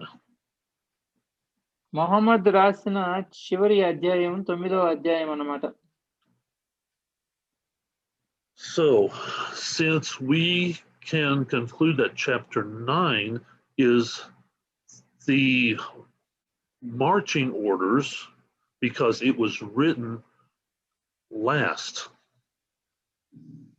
ఇక మొహమ్మద్ ప్రవక్త రాసిన చివరి అధ్యాయము ఖురాన్ లో 9వ అధ్యాయంగా పెట్టబడి ఉంది. ఆ 9వ అధ్యాయంలో ఏమని చెప్తున్నాడంటే ఎవరైనా సరే వాళ్ళ యొక్క ప్రాంతంలో వాళ్ళ మతాన్ని నమ్ముకోకపోతే ముస్లింగా మారకపోతే చంపివేయండి అని చెప్పి రాశాడు. Some Muslims will try to tell me I am taking it out of context. కొంతమంది ముస్లిం స్నేహితులు ఏమని చెప్తారంటే నువ్వు దాన్ని తప్పుగా అర్థం చేసుకుంటున్నావు, అలా కాదు ఆయన చెప్పింది అని అంటారు. But when it tells you in the same chapter at least 4 times to kill non-believers, how can I be taking that out of context? ఎంతేంటంటే ఒక్క అధ్యాయంలో దాదాపుగా 4 సార్లు ఇదే విషయాలు చెప్పబడి ఉంది. జైల్లో పెట్టండి, చంపివేయండి, తలకాయలు తీసేయండి అని చెప్పి 4 సార్లు చెప్పబడి ఉంది. ఏదన్నా ఒక్కసారి అని అంటే పోనీ నేను తప్పు అర్థం చేసుకున్నాను అనుకోవచ్చు. 4 సార్లు ఎలాగుంటుంది అని అంటా నేను. Now, you have probably heard me say at least, the word at least. మీరు వినే ఉంటారు. కనీసం అనే ఒక మాట నేను ఎక్కువగా వాడుతా ఉంటాను. That is because it is written directly 4 times to kill the unbeliever. And then it is said several other times indirectly. ఈ యొక్క అధ్యాయంలో స్పష్టంగా 4 సార్లు ఖురాన్ 9వ అధ్యాయంలో 4 సార్లు ఎవరైతే ఇస్లాం మతాన్ని నమ్ముకోరో వాళ్ళని చంపేయమని రాయబడి ఉంది. అవి కాకుండా ఖురాన్ గ్రంథంలో చాలా సార్లు వేరే రకంగా ఇదే విషయాన్ని చెప్పబడి ఉంది. The next clue is that it will come out of the sea, which means many nations. ఇంకొక సూచన ఏంటంటే ఈ మృగము సముద్రం నుంచి బయటికి రావటం చూసాం, నీళ్లలో నుంచి బయటికి రావటం చూసాం. దాని అర్థం కూడా రాజులు అనే. The Catholic Church fulfills this by coming out of 10 nations. Catholic సంఘము ఈ యొక్క 10 దేశాల నుంచి బయటికి రావటం చూసాం మనము. అంటే ఈ యొక్క 10 రాజులు లేకపోతే 10 దేశాలు అన్నట్లుగా చూసాం 10 కొమ్ములకు సాదృశ్యంగా. And is in every nation now. ప్రారంభించినప్పుడు 10 దేశాల్లో ప్రారంభించబడింది ఈ యొక్క కేథలిక్ సంఘము. కాకపోతే ఇప్పుడు ప్రతి దేశానికి విస్తరించింది. Islam only halfway fulfills this prophecy, for it only came out of one nation, but is in almost every nation now. ఇది ఒక ఇస్లాం మతం చూసుకుంటే ఒక దేశంలోనే పుట్టింది, సౌదీ అరేబియాలో పుట్టింది. ఇప్పుడు మొత్తం అన్ని దేశాలకి పాకింది. Now, one little side fact is that the only other religion allowed in a Islam-controlled country is the Catholic Church. ఇంత ముందు నేను చెప్పాను, ముస్లిం దేశాలలో కేవలం కేథలిక్ సంఘాలను మాత్రమే అనుమతిస్తారు. వేరే మతాన్ని గాని వేరే సంఘాలను గాని అనుమతించరు. And I am talking about fully Islam 100% controlled. నేను చెప్పేది ఏంటంటే 100% ముస్లిం దేశాలు అని కొన్ని ఉన్నాయి. 100% ముస్లిం దేశాల్లో కూడా అంటే 100కు 100 ముస్లిమ్స్ ఉండే దేశంలో కూడా కేథలిక్ సంఘానికి అనుమతి ఉంది. There are some nations that is not fully Islam controlled but is partially. మామూలుగా భూమి మీద కొన్ని దేశాల్లో 100కి 100% ముస్లిమ్స్ ఉన్న కాదు, కొంతమంది ఎక్కువ మంది ముస్లిమ్స్ ఉన్న దేశాలు, కొన్ని వేరే మతాలు ఉండే దేశాలు కూడా కొన్ని ఉన్నాయి. The next clue is on the 10 crowns, and that can be either the crown of the head or a literal king or queen crown. తర్వాత సూచన చూసుకుంటే 10 కిరీటాలు ఇవ్వబడిన వాటికి 10 కిరీటాలు ఉన్నట్లుగా చూసాం. 10 కిరీటాలు అంటే అవి నిజంగా రాజులు పెట్టుకునే కిరీటాలను అయి ఉండొచ్చు, లేకపోతే తలలకు కూడా సాదృశ్యంగా ఉండొచ్చు. And in context, yes, the Catholic Church fulfills this because the Pope is also a king. ఇది ఒక రకంగా ఉన్నట్లే చెప్పుకోవచ్చు, ఎందుకంటే పోపు ఆ దేశానికి రాజులాగానే వ్యవహరిస్తాడు, వాటికన్ దేశానికి. But for Islam, in context, no, there is no one king like the Pope. Muslims కి మాత్రం పోపు ఒక్కడే అన్నట్లుగా మామూలుగా అలా ముస్లిమ్స్ కి లేదన్నమాట. The next clue is talking about that the beast has characteristics like a leopard. తర్వాత సూచన మనం చూసుకుంటే ఈ యొక్క మృగము చిరుత పులిలాగా ఉంది అనేది మొదలు చూసాం మనం. And when we research this, it is talking that if someone leaves, that person will be killed. దీని అర్థం ఏంటంటే ఎవరైనా సరే బయటికి వెళ్ళారా చంపివేస్తారనమాట. And in the Dark Ages, the Catholic Church would kill you if you tried to leave the Catholic Church. RCM సంఘంలో ఎలా ఉండేదంటే 1798 సంవత్సరం వరకు కూడా ఎవరైనా సరే ఆ ఆర్సిఎం సంఘాన్ని వదిలి వెళ్ళారా వాళ్ళని చంపేస్తారనమాట. And in Islam, if you try to leave, you will be killed as well. ముస్లిం దేశాల్లో ముస్లిం మతంలో కూడా అలాగే ఉంటుంది. ఎవరైనా సరే ముస్లిం మతాన్ని విడిచి బయటికి వస్తే వాళ్ళని చంపేస్తారు. In America, we have a list of ways to determine what a cult is. మాకు అమెరికా దేశంలో మాకు కొన్ని పద్ధతులు ఉన్నాయి. ఈ యొక్క ఏదన్నా సంఘము వాళ్ళ సొంత బోధ చెప్పి వాళ్ళ సొంత మతాన్ని స్థాపిస్తున్నారా అన్నట్లుగా గుర్తించడానికి. And one of the clues is that if you try to leave, that there is serious retribution. ఒక సూచన ఏంటంటే అలాగ ప్రవర్తిస్తున్నారు అని అంటే ఏంటంటే ఆ సంఘం వదిలి వెళ్ళిపోతే వాళ్ళని చాలా దూషిస్తారనమాట. అంటే ఆ సంఘంలోనే ఉండాలి బ్రతికినన్నాళ్ళు, పొరపాటును కూడా బయటికి వెళ్ళకూడదు. బయటికి వెళ్ళారు అంటే వాళ్ళని దూషిస్తారు. ఇలా దూషిస్తున్నారు అంటే ఆ సంఘం అది దేవుని సంఘం కాదు, వాళ్ళ సొంత సంఘం అని అర్థం.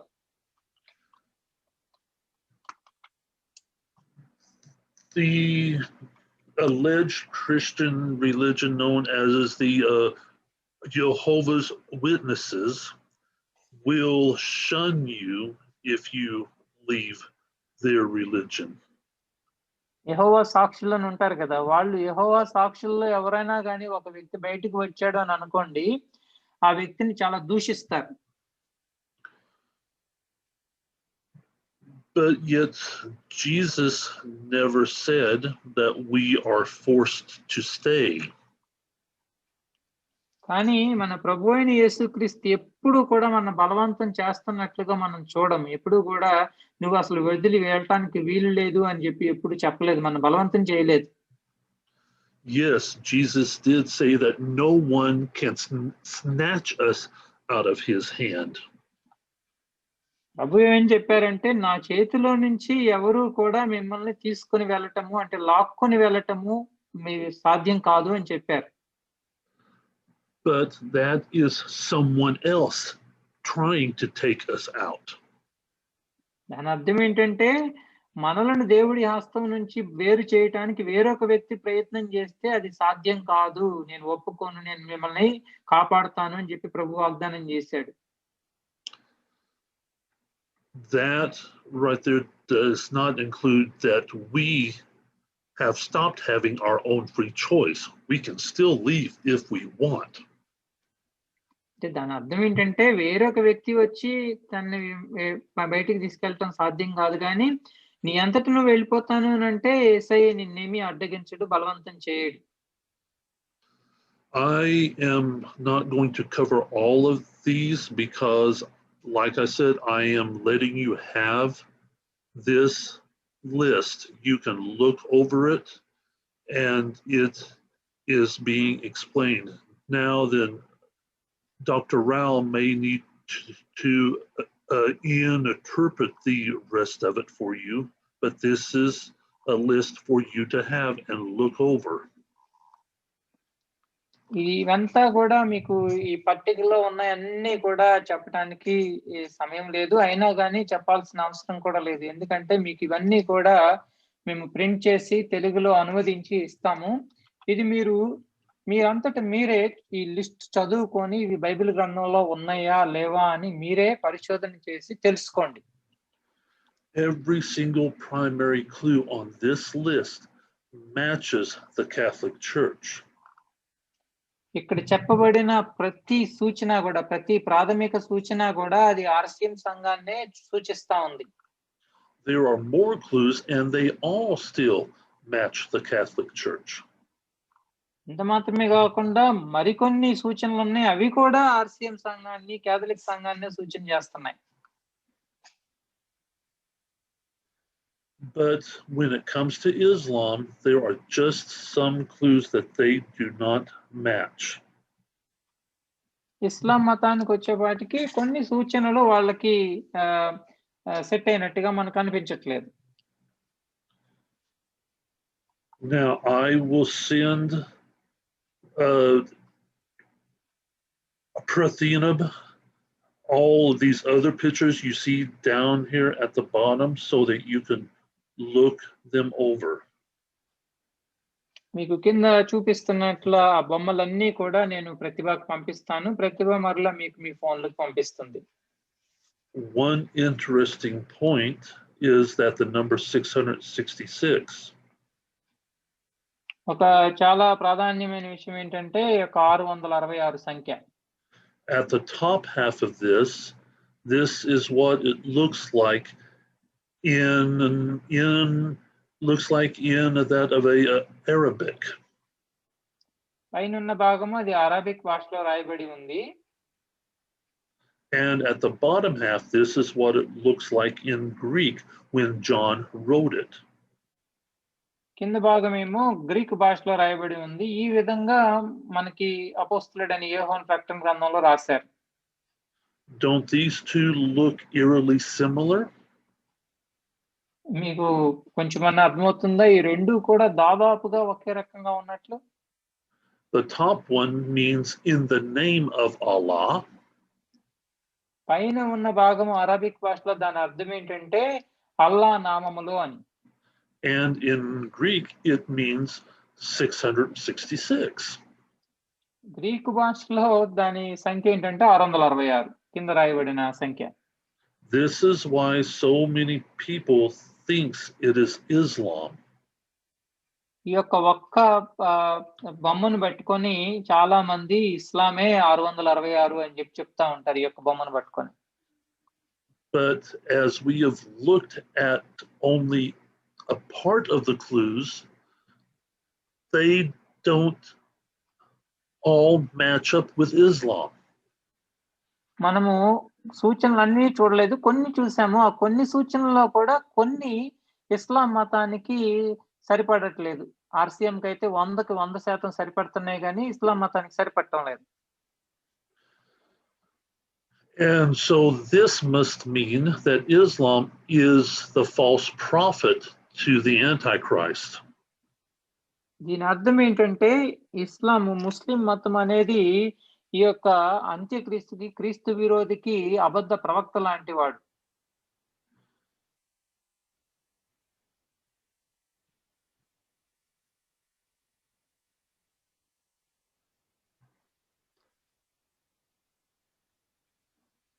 And I think I have mentioned it, but I will mention it again, that the Catholic Church is the only other religion allowed in Islamic controlled country. మీకు ఇంతకు ముందు ఇప్పటికే నేను చాలా సార్లు చెప్పినట్లుగా కేవలం క్యాథలిక్ సంఘాన్ని మాత్రమే ఈ యొక్క ముస్లిం దేశాలలో అనుమతిస్తారు. Now, I have done some other study that there is a lot of clues that points to the fact that the Catholic Church created Islam. నేను ఇంకొక పరిశోధన కూడా చేస్తా ఉన్నాను. ఆ పరిశోధనలో ఏమని తేలిందంటే ఇది కూడా చెప్పారు పాస్టర్ గారు ఇంతకు ముందు, క్యాథలిక్ సంఘమే ఈ యొక్క ముస్లిం మతాన్ని స్థాపించింది అని. The supposed intent was that Muhammad and his army was to take control of Jerusalem and hand it over to the Catholic Church. వాళ్ళు మెయిన్ ఎందుకోసం ఇది వాళ్ళు స్టార్ట్ చేశారు అని అంటే ఈ యొక్క మొహమ్మద్ ప్రవక్త వెళ్ళి యెరూషలేముని ఆక్రమించుకొని ఆ యెరూషలేముని ఆక్రమించుకున్న తర్వాత ఆ యొక్క ప్రదేశాన్ని రోమన్ క్యాథలిక్స్ కి అందజేసేటట్లుగా వాళ్ళు ఏర్పాటు చేసుకున్నారు. Now then, if you have noticed, I said allegedly. అంటే అలా అయ్యుండొచ్చు అని మాత్రమే చెప్తున్నాను మీకు, ఇంకా పరిశోధన పూర్తి కాలేదు. Because while the clues do point to that, there is no direct evidence. చాలా సూచనలు ఈ యొక్క అర్థాన్ని స్ఫురించేటట్లుగా ఉన్నాయి గానీ, మనకి ఆర్‌సీఎం సంఘానికి పోల్చినట్లుగా దీన్ని 100% పోల్చడం కుదరదు. చాలా వరకు కలుస్తున్నాయి. And since you are going to have this list, we are only going to cover a couple of the secondary clues here. మీకు ఈ పట్టిక ఎలాగో అందజేయబడుతుంది కాబట్టి మనం ఇవన్నీ ధ్యానం చేయట్లేదు. ఇందులో కేవలం 2 విషయాలు చూసుకొని ముందుకు వెళ్దాం. Like I mentioned, I think it was 4 weeks ago, that Matthew 23:9 says, "Call no man father." మీకు 4 వారాల కిందట ఒక మాట చెప్పాను. ప్రభువైన యేసుక్రీస్తు మత్తయి సువార్త 23వ అధ్యాయం 9వ వచనంలో ఏమని చెప్పారంటే, భూమి మీద ఏ వ్యక్తిని కూడా తండ్రి అని పిలవవద్దని స్పష్టంగా చెప్పారు. But yet, what are the Catholic priests called? They are called father. మీకు తెలిసే ఉంటది కదా, ఆర్‌సీఎం సంఘాలలో అక్కడ పరిచర్య చేసే పరిచారకులను ఏమని పిలుస్తారో తెలుసుగా, ఫాదర్స్ అని అంటారు. అంటే తండ్రి అని పిలుస్తారు. And the term pope can be translated in 2 different ways. It can be translated as either grandfather or great grandfather. ఈ యొక్క పోపు అనే పదాన్ని కూడా మనము తర్జుమా చేసినట్లయితే తాతగారు అంటే తండ్రికి తండ్రి, లేకపోతే తండ్రికి పెద్ద తండ్రి అంటే అని కూడా పిలవచ్చు అన్నమాట. తండ్రి లేకపోతే తాత అనే అర్థం వచ్చేటట్లుగా ఉంటుంది. 1 John 1:9 tells us that if we confess our sins to the Father, he is faithful to forgive. మనకి మొదటి యోహాను పత్రిక 1వ అధ్యాయం 9వ వచనములో ఏమని రాయబడి ఉంటుందంటే, మన తండ్రి నమ్మదగిన వాడు గనుక మన పాపములు ఒప్పుకొనిన ఎడల ఆయన మనల్ని క్షమిస్తాడు అని చెప్పి రాయబడి ఉంది. But according to the Catholic Church, you must confess your sins to the priest. RCM సంఘం ప్రకారం ఏంటంటే, మీరేమైనా తప్పు చేస్తే, పాపం చేస్తే ఆ యొక్క ఫాదర్ గారి చెవిలో చెప్పాలి. Some of the sins are just merely forgiven. Others has a deed you must do before they are forgiven. కొన్ని పాపాలని మీరు పాపాలు ఒప్పుకోగానే క్షమించేశాను అని చెప్తారు. కాకపోతే కొన్ని పెద్ద పాపాలు ఏమన్నా చేశారు అని అంటే డైరెక్ట్ గా వాళ్ళు క్షమించరు అన్నమాట. కొన్ని క్రియలు చేస్తేనే క్షమిస్తారు. And sometimes that deed includes giving a lot of money to the church. కొన్నిసార్లు ఏంటంటే, మీరు పెద్ద పాపం చేశారు, ఫాదర్ గారు క్షమించాలి అని అంటే కొన్నిసార్లు చాలా డబ్బులు ఇవ్వాల్సి వస్తుంది. డబ్బులు ఇస్తేనే క్షమిస్తాం అని అంటారు. And some sins, according to the Catholic Church, can never be forgiven. Catholic సంఘం ప్రకారం ఏంటంటే, కొన్ని పాపాలు అసలు క్షమించడానికి అర్హత కోల్పోయినాయి, వాటిని క్షమించడం సాధ్యం కాదు అంటారు. One of the sins that cannot be forgiven against the Catholic Church, Dr. Martin Luther have then committed when he have then apostatized from the church and have called it the whore of Babylon. ఒకటేంటంటే, ఈ యొక్క Martin Luther గారు ఈ యొక్క పరిశుద్ధ గ్రంథాన్ని RCM Catholic కబంధ హస్తాల నుంచి తీసుకొని వచ్చినప్పుడు, అంటే వాళ్ళు దాచుకున్నారు కదా మనకి ఇవ్వకుండా, ఆ బైబిల్ని తీసుకొని వచ్చి అందరికీ తెలియజేసి ఆ యొక్క ఆర్‌సీఎం సంఘాన్ని ఆయన ధ్యానం చేసి ఏమని తేల్చారంటే, ఆ మహావేశ్య ఎవరో కాదు ఆర్‌సీఎం అని చెప్పి ఆయన తేల్చారట. I too am also actually committing that same grievous sin against the Catholic Church. ఆ యొక్క మార్టిన్ లూథర్ గారు ఏ పాపం అయితే చేశారో వాళ్ళ దృష్టిలో, ఆర్‌సీఎం దృష్టిలో ఏంటంటే అది క్షమించటానికి అర్హత కోల్పోయిన పాపం. అంటే ఆర్‌సీఎం సంఘాన్ని మహావేశ్య అంటావా నువ్వు అని చెప్పి, అలాంటి పాపాలైతే క్షమించడానికి అసలు అవకాశమే లేదని వాళ్ళు చెప్తారు. అలాంటి తప్పునే నేను కూడా చేస్తున్నాను. నేను కూడా ఆర్‌సీఎం సంఘాన్ని మహావేశ్య అని పిలుస్తాను. But I don't care what the Catholic Church says. I care about what God says. Catholic సంఘం ఏం చెప్తుందనేది నాకు అసలు పట్టింపు లేదు. దేవుడు ఏం చెప్తున్నాడు, దేవుడు ఏం మాట్లాడుతున్నాడు అనేది మాత్రమే నాకు ప్రాధాన్యమైన అంశం. And I hope you care what God says instead of what the Catholic Church says. మీరు కూడా నాలాగే ఉంటారని అనుకుంటున్నాను. అంటే కేథలిక్ సంఘం వాళ్ళు ఏమనుకుంటారు అని మీరు ఆలోచన చేయకుండా, మా ప్రభు ఏమనుకుంటాడు, నా దేవుడు ఏమనుకుంటాడు అనేది మీరు ఆలోచన చేయాలి. The next secondary clue is Romans 3:23 through 24 says, "For all have sinned and fallen short of the glory of God." రోమా 3వ అధ్యాయం 23, 24 ప్రకారము అందరూ కూడా పాపం చేసి దేవుడు అనుగ్రహించే కృపను, దేవుడు అనుగ్రహించే మహిమను పొందలేకపోతున్నారు అని రాయబడి ఉంది. So how can a mere man forgive all sins? ఒక మనిషి, సాధారణమైన మనిషి, పోపు లేకపోతే ఆ ఫాదర్ అని చెప్పబడిన వ్యక్తి పాపాలను క్షమించే అధికారం ఎలా ఉంటుంది వాళ్ళకి? Now, usually when I say only two people can forgive whenever I usually say that only two people can forgive sins, a lot of people tells me that no, only God can forgive sins. నేనేమని చెప్తా ఉంటానంటే చాలా సార్లు కేవలం ఇద్దరు వ్యక్తులు మాత్రమే పాపాలు క్షమించగలరు అని చెప్తాను. కానీ నా స్నేహితులు అంటారు ఇద్దరు కాదు, కేవలం దేవుడు మాత్రమే క్షమించగలడు అని అంటారు వాళ్ళు. But I point them to the Our Father prayer in Matthew 6:9 through 13. నా స్నేహితులకి నేనేం చేస్తానంటే మన పరలోక ప్రార్థన ఉంది కదా, పరలోక ప్రార్థన మత్తయి సువార్త 6వ అధ్యాయం 9, 13 వచనాల మధ్య ఉన్న ప్రార్థన నేను వారికి చూపిస్తాను. In that there is a line that says, "Forgive us our sins as we forgive those who sin against us."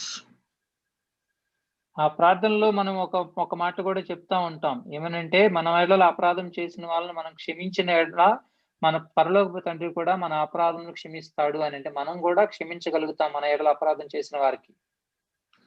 In that simple phrase, it tells us that two people forgive sins, God and the one that we sinned against. ఇక్కడ మీరు ఈ యొక్క పరలోక ప్రార్థనను బట్టి మనం గమనించాల్సింది ఏంటంటే ఇద్దరు వ్యక్తులు క్షమించగలుగుతారు. ఒకటేంటంటే దేవుడు క్షమించగలుగుతాడు. రెండవది మన విషయంలో ఎవరైనా తప్పు చేశారనుకోండి, మనం క్షమించటానికి అవకాశం ఉంది ఆ వ్యక్తిని. Let me try to give a simple example of this. If I sinned against Mr. Rao, can that of Auntie forgive my sin that I did against Mr. Rao? మీకు చిన్న ఉదాహరణ చెప్తాను. నేను ఇప్పుడు సుధాకర్‌కి వ్యతిరేకంగా నేనేమన్నా పాపం చేశాను అనుకోండి. ఆ యొక్క పాపాన్ని వాళ్ళ అత్తయ్య గారు గాని, వాళ్ళ అమ్మగారు గాని క్షమించగలుగుతారా? No, of course not. That Auntie cannot forgive that sin because it was not against Auntie. It was against Mr. Rao. I have to go to him to ask him to forgive me. నేను సుధాకర్‌కి వ్యతిరేకంగా తప్పు చేస్తే, పాపం చేస్తే నేనొచ్చి సుధాకర్‌కి క్షమాపణ చెప్పాలి గాని, నేను వెళ్లి వాళ్ళ మమ్మీకో, వాళ్ళ అత్తయ్య గారికో వెళ్లి క్షమాపణ చెప్పడం వల్ల ఉపయోగం లేదు. I have only chosen the term Auntie by choice because I see that name sitting right here. Aunty అని ఎందుకు ఈ పదం వాడుతున్నానంటే ఇక్కడ మీరు కూర్చున్న వాళ్ళలో ఎవరో ఆంటీ అని పేరు పెట్టుకొని లాగిన్ అయ్యారు జూమ్‌లో. అది చూసి పాస్టర్ గారు చెప్తున్నారు. So, yes, there are two people that can forgive sins, but it isn't the Pope and it is not the Catholic Church. ఇద్దరు వ్యక్తులు క్షమించగలరు. కానీ ఆ ఇద్దరు వ్యక్తుల్లో పోప్ గాని లేకపోతే క్యాథలిక్ ఫాదర్స్ గాని లేరు. I can go into great detail about this and how the Catholic Church twists one of the scriptures out of context. But in short, they are not authorized. మామూలుగా మీకు ఈ విషయం గురించి నేను చాలా ఎక్కువగా ధ్యానం చేయగలుగుతాను. కేథలిక్ సంఘం వాళ్ళేంటంటే బైబిల్ గ్రంథంలో ఉన్న ఒక వచనాన్ని తీసుకొని దాన్ని తప్పుగా దాన్ని అర్థం జెప్పి దాని ప్రకారం మేము క్షమించొచ్చు అన్నట్లుగా మాట్లాడతారు. కాకపోతే పాపి అయిన ఏ వ్యక్తికి గూడా మరొకడి పాపాన్ని క్షమించే అర్హత లేదు. ఆయనకి వ్యతిరేకంగా చేయనంత వరకు గూడా మనం ఎవరికో వ్యతిరేకంగా పాపం చేసి ఫాదర్ గారికి చెప్తే ఫాదర్ క్షమించడానికి అసలు అవకాశం లేదు. అలాంటి అథారిటీ, అలాంటి శక్తి దేవుడివ్వలేదు. What must we do to be saved? రక్షించబడటానికి మనం ఏం చేయాలి? We must declare Jesus as Lord as one of the things to be saved. మనం మొట్టమొదటిగా మన ప్రభువైన యేసుని మన సొంత రక్షకునిగా అంగీకరించాలి. ఆయన ప్రభువుగా అంగీకరించినట్లయితే For the Romans 10:9 tells us that. రోమా 10వ అధ్యాయం 9వ వచనంలో అది చెప్పబడి ఉంటుంది. But yet the Catholic Church says that you cannot be saved outside of the Catholic Church. ఈ యొక్క కేథలిక్ సంఘం వాళ్ళు ఏమని అంటారంటే, కేథలిక్ సంఘాన్ని దాటి వెళ్లి మీరు రక్షించబడటం అసాధ్యం అని చెప్తారు. రక్షణ కేవలం కేథలిక్ సంఘం ద్వారానే సాధ్యం అని చెప్తారు. Then we come to the repetitive prayers. తర్వాత భాగం ఏంటంటే ఒకటే ప్రార్థన చిలకలాగా అప్పచెప్తా ఉండటం. Matthew 6:7 tells us, do not be repetitive in your prayer. మత్తయి సువార్త 6వ అధ్యాయం 7వ వచనాల్లో దేవుడు స్పష్టంగా చెప్తాడు, మీరు ఒకటే ప్రార్థన ఏదో మీరు పాఠం అప్పచెప్పినట్లుగా అప్పచెప్పటం వల్ల మీకు ప్రయోజనం రాదు అని. This is a picture of what they call as the rosary. ఈ యొక్క స్క్రీన్ మీద మీకు చూపించే బొమ్మ దాని పేరు ఏంటంటే రోజరీ అంటారు. దీన్ని జపమాల అంటారు ఒకవేళ మీకు తెలుగు తెలిసినట్లయితే. When I was a Catholic for about 10 years, I prayed this several times. Pastor గారు ఇంతకు ముందు కేథలిక్ గా 10 సంవత్సరాలు ఉన్నారంట. అంటే ప్రభువైన యేసును అంగీకరించక ముందు ఆయన కేథలిక్ గానే ఉన్నారు. ఆ 10 సంవత్సరాల పాటు కూడా ఆయన చేతిలో ఈ జపమాల ఎప్పుడు ఉండేది. 53 times, 3, 10, 10, 10, and 10 and 10 do they pray the Hail Mary prayer. ఈ యొక్క 53 సార్లు ప్రార్థన చేస్తారు. 53 సార్లు 50 సార్లు ఈ యొక్క మరియమ్మకు ప్రార్థన చేస్తారు. మరియమ్మ ఘనపరచబడును గాక అని ప్రార్థన చేస్తారు. And just in case if you are wondering what the Hail Mary prayer is, ఏంటి మరియమ్మను మహింపరిచే ప్రార్థన అని మీకు ఏమైనా సందేహం ఉన్నట్లయితే, Hail Mary, full of grace, the Lord is with thee. Blessed art thou among women, and blessed is the fruit of thy womb. Holy Mary, Mother of God, pray for us sinners now and in the hour of our death. ఆ యొక్క ప్రార్థన ఏంటంటే, మరియమ్మ నువ్వు ప్రత్యేకంగా ఆశీర్వదించబడిన వ్యక్తి, మా యొక్క ప్రభు అయిన యేసుక్రీస్తును మోసిన వ్యక్తి, నువ్వు మాత్రమే మా కొరకు ప్రార్థన చేయాలి, నువ్వు ప్రార్థన చేస్తేనే ప్రభు ఆలకిస్తాడు అని చెప్పి ప్రార్థన చేస్తాం మేము. That prayer says several things. ఆ యొక్క ప్రార్థనలో చాలా అంశాలు ఉన్నాయి.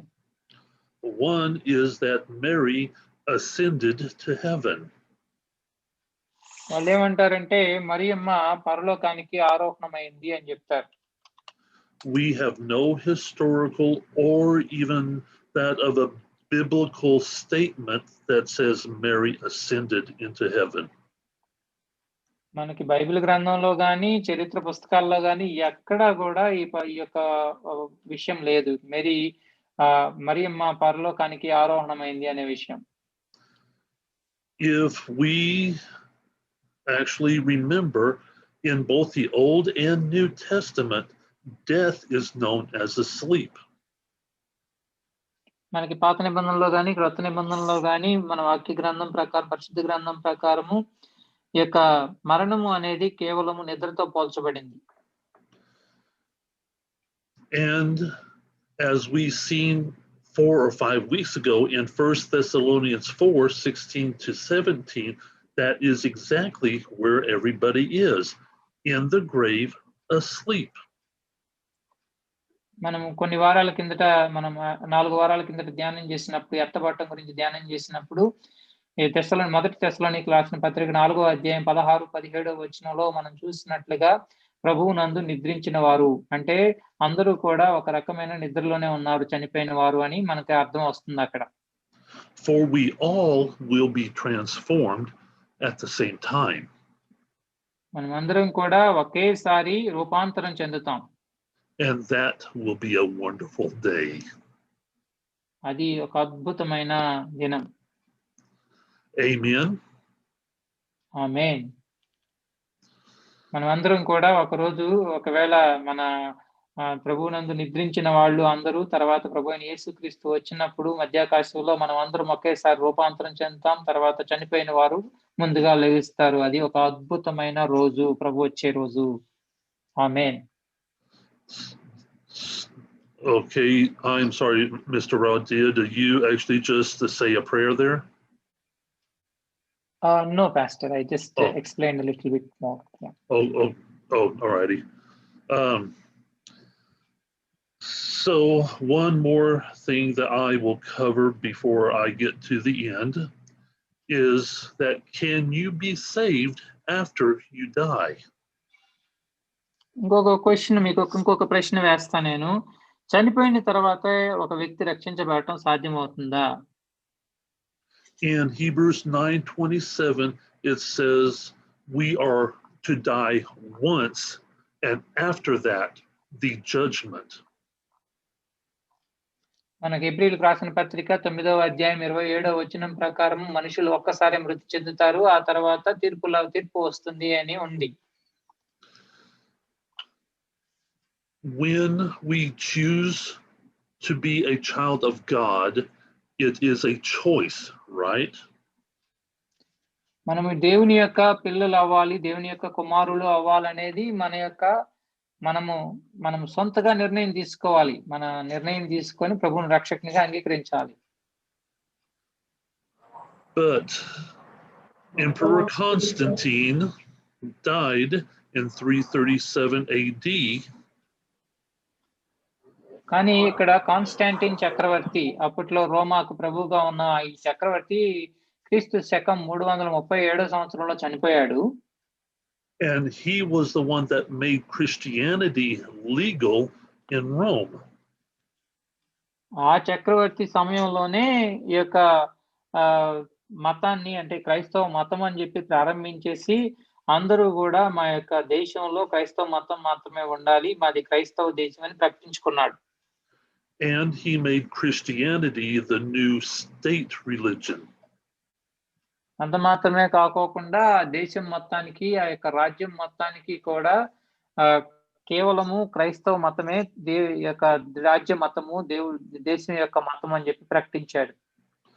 But for all the things he did for the Christian faith, he was never baptized before he died. వింత విషయం ఏంటంటే ఇన్ని కార్యక్రమాలు చేసిన వ్యక్తి బాప్తిస్మం తీసుకోకుండానే చచ్చిపోయాడు. But yet the Catholic Church baptized him after he was dead. Catholic సంఘం ఏం చేసిందంటే ఆ యొక్క వ్యక్తికి చనిపోయిన తర్వాత బాప్తిస్మం ఇచ్చారు. And there is that of another religion that does this called the Mormons. ఇంకొక మతం కూడా ఉంది, మోర్మన్స్ అని ఒక గుంపు ఉంది. ఆ గుంపులో కూడా ఇలా చేస్తారు, చనిపోయిన వాళ్ళకి బాప్తిస్మం ఇచ్చే గుంపు అన్నమాట. Someone is appointed as that of a vicar, which means a substitute, and that person is then baptized for the one that is dead. వాళ్ళు ఏం చేస్తారంటే చాలా విచిత్రంగా చేస్తారు. చనిపోయిన తర్వాత బాప్తిస్మం ఏంటంటే చనిపోయిన వ్యక్తిని మృత శరీరానికి బాప్తిస్మం ఇస్తారని కాదు, ఆయన్ని పాతి పెట్టేసిన కొన్ని సంవత్సరాల తర్వాత కూడా సంఘంలో ఎవరన్నా ఒకరిని నుంచోబెట్టి నువ్వు పలానా వ్యక్తి ఇప్పుడు అని చెప్పి ఆయనకు ఒక పేరు పెట్టి మెడలో ఒక బ్యానర్ వేసి ఆ వ్యక్తికి బాప్తిస్మం ఇచ్చేసి చచ్చిపోయిన ఆయనకి బాప్తిస్మం ఇచ్చామని చెప్తారు.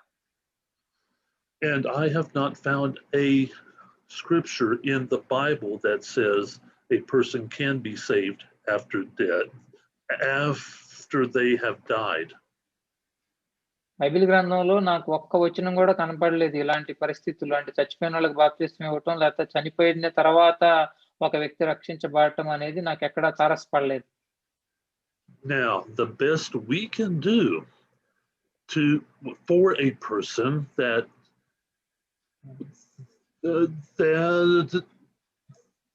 is a Christian that have passed away is to pray that God will forgive their sins.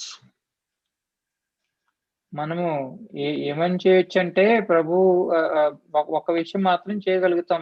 మనం ప్రార్థన చేసి ఆ వ్యక్తి మనకు వ్యతిరేకంగా ఏమన్నా తప్పు చేస్తే ఆ పాపమును క్షమించమని చెప్పి మనం ప్రార్థన చేయగలుగుతాం. అంతకు మించి మనం ఏమీ చేయలేం. There is a couple of verses that allude to this, but none that directly says we can do this. We just can do that in hope that God will forgive their sins.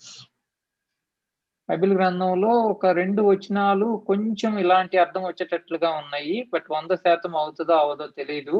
అంటే ఏంటంటే మనకు వ్యతిరేకంగా ఎవరన్నా తప్పు చేశారు, ఆ వ్యక్తి మరణించాడు అనుకోండి. అంటే మనం క్షమించే లోపులోనే ఆ వ్యక్తిని నేను క్షమిస్తున్నాను అని చెప్పి మనం ప్రార్థన చేస్తే ఆ ప్రార్థన ప్రకారం దేవుడు దానికి సరిచేస్తాడా లేదా అనేది మనకు తెలియదు. బట్ బైబిల్ గ్రంథంలో 2 వచనాలు ఉన్నాయి ఇలాంటి అర్థం వచ్చే వచనాలు. So in the end, 2 Peter 3 verse 3 says that God will send strong will send not send will God have, sorry, let me start this all over.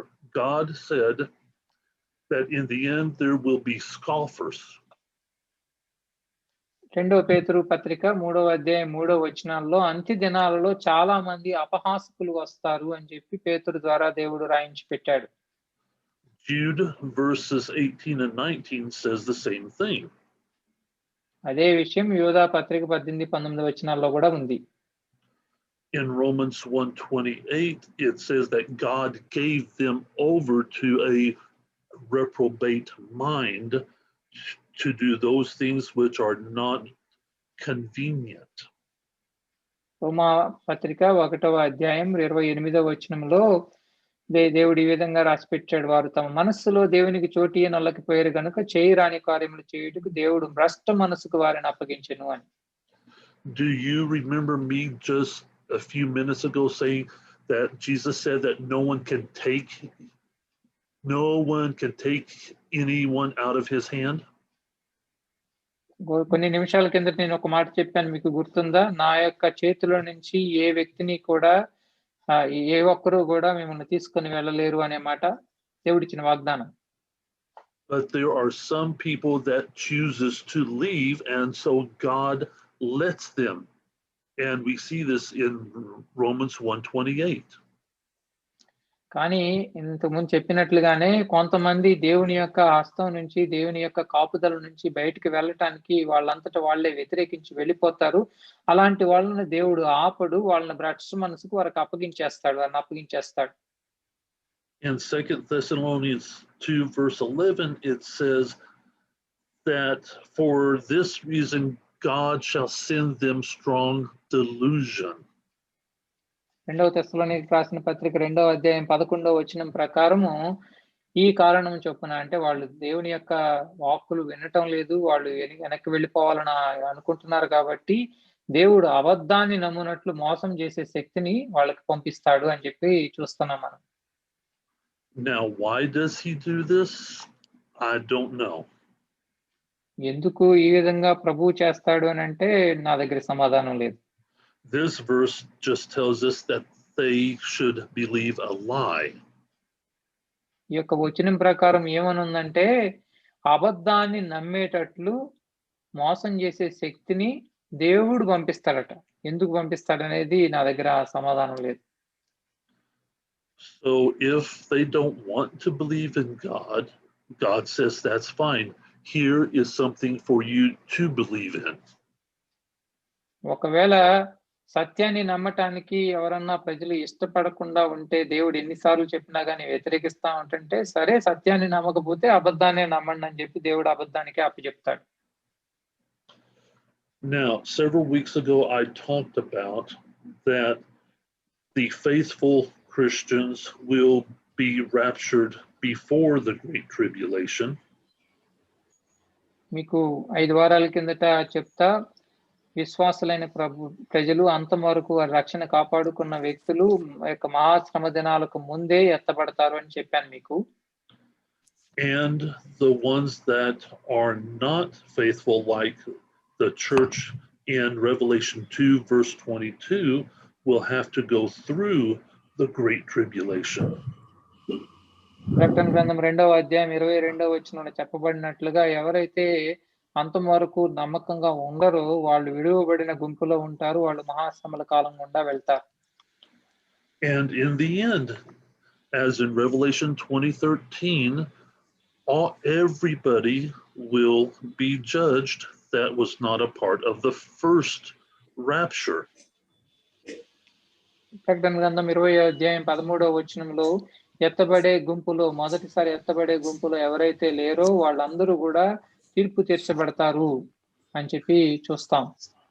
And according to this verse, Revelation 20:13, it will be according to their works. 20వ అధ్యాయం 13వ వచనంలో చూసినట్లయితే వారి యొక్క క్రియలను బట్టి దేవుడు తీర్పు తీరుస్తాడు అని రాయటం చూసాం మనం. For if you are part of the first rapture, you have been judged that you have accepted Christ as Lord and Savior. ఒకవేళ మీరు ప్రభువైన యేసుక్రీస్తుని సొంత రక్షకునిగా అంగీకరించి మీ విశ్వాసాన్ని కాపాడుకున్నట్లయితే ఎత్తబడే గుంపులో మొదటి గుంపులో మీరు ఉంటారు. And that you have remained faithful. ప్రభువైన యేసుక్రీస్తుని రక్షకునిగా అంగీకరించడం మాత్రమే కాదు కానీ అంతం వరకు విశ్వాసాన్ని కాపాడుకోవాలి. I do not remember if I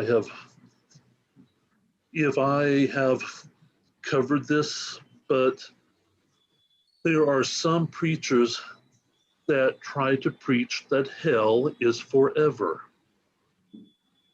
కొంతమంది మీకు చెప్పానో లేదో నాకు గుర్తు రావటం లేదు కానీ కొంతమంది బోధకులు ఏమని చెప్తారంటే ఈ యొక్క నరకం అనేది నిత్యము ఉంటుందని చెప్తారు. Well, technically, hell is just a grave, but there is a lot of people that associate the term hell with the lake of fire. కాకపోతే చిన్న వ్యత్యాసం ఉంది. ఏంటంటే ఈ యొక్క నరకము అనేది ఒక అగాధపు లోయ అంతే. దానికను నరకానికను అగ్నిగుండానికి మండుచున్న నిత్యాగ్నిగుండానికి మధ్య ఉన్న వ్యత్యాసం కొంతమంది గమనించరు. And in Revelation 20, verse 14, God says, and death and hell were cast into the lake of fire. This is the second death. ప్రకటన గ్రంథం 20వ అధ్యాయం 14వ వచనం బట్టి చూసినట్లయితే మరణమును మృతుల లోకమును అంటే మృతుల లోకం అంటే నరకము అని అంటాం మనం. మరణమును నరకమును అగ్నిగుండములో పడవేయబడిను. ఈ అగ్నిగుండము రెండవ మరణము. Now, some people will try to convince me that Revelation 14:11 says, but they are in hell forever and ever. కొంతమంది ఏమంటారంటే ప్రకటన గ్రంథం 14వ అధ్యాయం 11వ వచనంలో రాయబడి ఉంది కదా వాళ్ళు నరకంలో నిత్యము ఉంటారు అని. సో దాన్ని బట్టి నరకం నిత్యము ఉంటుంది అని అంటారు వాళ్ళు. But they miss a specific phrase. వాళ్ళు ఒక సందర్భాన్ని మర్చిపోతున్నారు. And the smoke of their torment. అక్కడ ఏమని రాయబడి ఉంటుందంటే నరకంలో నిత్యం ఉంటారని రాయబడి ఉండదు. నరకంలో నుంచి అంటే ఆ యొక్క పొగ అని అంటారు కదా, ఆ పొగ నుంచి అంటే వాళ్ళ యొక్క శ్రమలలో, వాళ్ళ యొక్క కష్టాల్లో వాళ్ళు తగలబడుతున్నప్పుడు ఒక పొగ వస్తది. ఆ పొగకు అంతం ఉండదు అని రాయబడి ఉంటుంది 14:11లో. Hold on 1 second.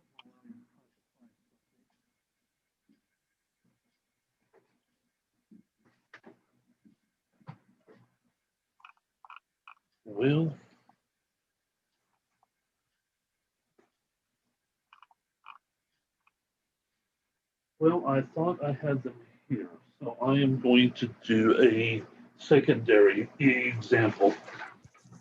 I hadn't did it this way. Yes? Richard, Yes. sorry to interrupt you. Okay. Yeah, could you continue that next week? Yeah, sure. I Because- am almost finished. So yeah, I can. Because actually most of them they might be out of their data. Okay. All right, then I will go Sorry ahead to and. interrupt you. All right, yeah, that is fine. I can continue this next week. Okay. Okay, actually we're almost done. Yeah. So yeah, what it is left, it is only just probably less than 5 minutes if you want to go for another 5. Pratibha Okay. ఇంకొక 5 నిమిషాల లోపల అయిపోతుంది. So continue చేయొచ్చా? I think it's okay. We can continue for 5 minutes. Yeah. Okay. All right. So what this verse is saying is that when something is burned, there is smoke. Okay. Is this smoke the actual person, or else is it what is left over of the person? ఇక్కడ మీకు pastor గారు మీకు ఒక candle వెలిగించి చూపిస్తున్నారు, పొగ వస్తుంది. అక్కడ కూడా మనకు ప్రకటన గ్రంథం 14:11లో కూడా బాధ సంబంధమైన పొగ లెగుస్తుంది ఉంటుందంటే, బాధ సంబంధమైన పొగ అంటే మనిషి అని అర్థమా? కాదు కదా. No, the smoke is only the remnant left over. ఈ యొక్క పొగ అనేది ఏంటంటే కాల్చబడటం ద్వారా వచ్చే అంతం అన్నమాట, ఆ యొక్క దానికి సంబంధించిన పదార్థం. One last verse and I am finished. ఇంకొక వచనం చెప్పుకొని ముగించేసుకుందాం. We get this same concept from the number 1 verse that is memorized in the world. ఈ యొక్క అర్థము మనకి ప్రపంచం మొత్తంలో ఎక్కువ మంది క్రైస్తవులు గుర్తుపెట్టుకునే వచనం నుంచే ఉంటుంది. And that is John 3:16. For God so loved మీకు తెలుసు కదా, మామూలుగా ఎక్కువ మంది క్రైస్తవులు గుర్తుపెట్టుకోవటానికి ప్రాధాన్యం ఇచ్చే వచనం మనకి యోహాను సువార్త 3:16 దేవుడు లోకం ఎంతో ప్రేమించిన వచనం కదా. For God so loved the world that he gave his only begotten Son, that whosoever believes in him should what? Not perish, but have everlasting life. మనకి యోహాను సువార్త 3:16 దేవుడు లోకమును ఎంతో ప్రేమించెను, కాగా తన అద్వితీయ కుమారుని యందు పుట్టిన వాని యందు అద్వితీయ కుమారుని యందు విశ్వాసం ఉంచిన వారు నశించక నిత్య జీవం పొందవాలని దేవుడు అనుగ్రహించి ఉన్నాడని మనం గుర్తుపెట్టుకుంటాం కదా. నశింపక అనే పదాన్ని గురించి చెప్తున్నారు. So in this one phrase we find that anyone that does not believe will perish. ఎవరైతే ఈ యొక్క కుమారుని యందు ప్రభువునందు విశ్వాసం ఉంచరో వాళ్ళు నశిస్తారు అని కూడా రాయబడి ఉంది ఆ యొక్క వచనంలోనే. So I wish that some of these preachers would stop preaching that hell or the lake of fire is forever, because it isn't. ఈ యొక్క చెప్పే బోధకులు దీని గురించి ఈ యొక్క నరకము నిత్యము ఉంటుంది అనే పదాన్ని ఎక్కువగా చెప్పకుండా ఉంటే బాగుంటుంది. God have created us with the freedom of choice to love him or not. We should not try to scare them into being a Christian. మనం ఎప్పుడు కూడా దేవుడిని ప్రేమించే అవకాశాన్ని దేవుడు మనకు అనుగ్రహించాడు. ఆ యొక్క ఆధిక్యతను మనకు అనుగ్రహించాడు. ఆ ఆధిక్యతల గురించి మనం చెప్పాలి గాని క్రైస్తవులను మనం భయపెట్టి బెదరగొట్టడం మంచిది కాదు. మీరు నరకంలో ఉంటారు, నిత్యము నరకంలో ఉంటారని వాళ్ళని భయపెట్టడం మంచిది కాదు. Okay, I see that the reason why I'm being asked to cut it short, but I am finished anyway, that some may not have enough internet time. So I will send Prathana a link so that if you want to watch this again, it will be on that of my YouTube. So if you want to watch it again, you are more than welcome. మీకు ప్రతిభకి YouTube link పంపిస్తారు pastor గారు. ఎవరన్నా miss అయితే వాళ్ళు మరలా మనకి pastor గారు YouTube ఛానల్లోకి వెళ్ళి మనం చూడొచ్చు. So I then leave you with some good news. That when we do what Jesus tells us to, that we will miss all this terrible things that will happen. And I hope I see every one of you in the first rapture. మీకు ఒక శుభవార్తను చెప్పి నేను ముగిస్తాను. మనము దేవుని యందు విశ్వాసం ఉంచి ఈ యొక్క విశ్వాసాన్ని కాపాడుకున్నట్లయితే మనం అందరం కూడా ఈ యొక్క ఇప్పుడు వరకు మనం ధ్యానం చేసుకున్న ఈ యొక్క మహాశ్రమల కాలం నుండి ఈ పరిస్థితుల గుండా వెళ్ళవలసిన అవసరం లేదు.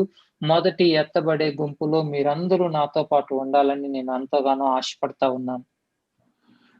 And two, this is a hard subject, and it will probably take a couple of times to go through this before you fully understand, and that's okay. ఇది చాలా కఠినతరమైన విషయము. ఈ విషయాలన్నీ కూడా ఒక్కసారి అర్థం చేసుకోవాలని ప్రయత్నం చేయటం కూడా కష్టం. అందుకని మీరు 2-3 సార్లు దీన్ని ధ్యానం చేస్తేనే అర్థమవుతాయి ఈ విషయాలు. Do you think that I should, for next Sunday, open up the floor to anyone that may have any questions? మీకు ఎవరికైనా కానీ ప్రశ్నలు ఉన్నట్లయితే మీరు తెలియజేయండి. ఆ ప్రశ్నలకు పాస్టర్ గారు మనకు సమాధానాలు చెప్తారు. మీకు చాలా ప్రశ్నలు ఉన్నాయి, పాస్టర్ గారితో మాట్లాడాలి అని అనుకున్నట్లయితే వచ్చే వారం పాస్టర్ గారు కలుస్తారు. ఆ సమయంలో మీరు మీ ప్రశ్నలు అడిగితే ఆ ప్రశ్నలకు సమాధానం చెప్తారు. ప్రశ్నోత్తరాల సమయంగా మనం వచ్చే వారం చూడటానికి మీకు ఓకేనా అని అడుగుతున్నారు. That is something to think about for next weekend. Just let me know, and thank you, and have a great week. Thank you so much, Pastor. Pratibha will let you know about the question and answer session. If they have so many questions, I will let you know. Alrighty, great. Thank you, and Thank you. Have a great week.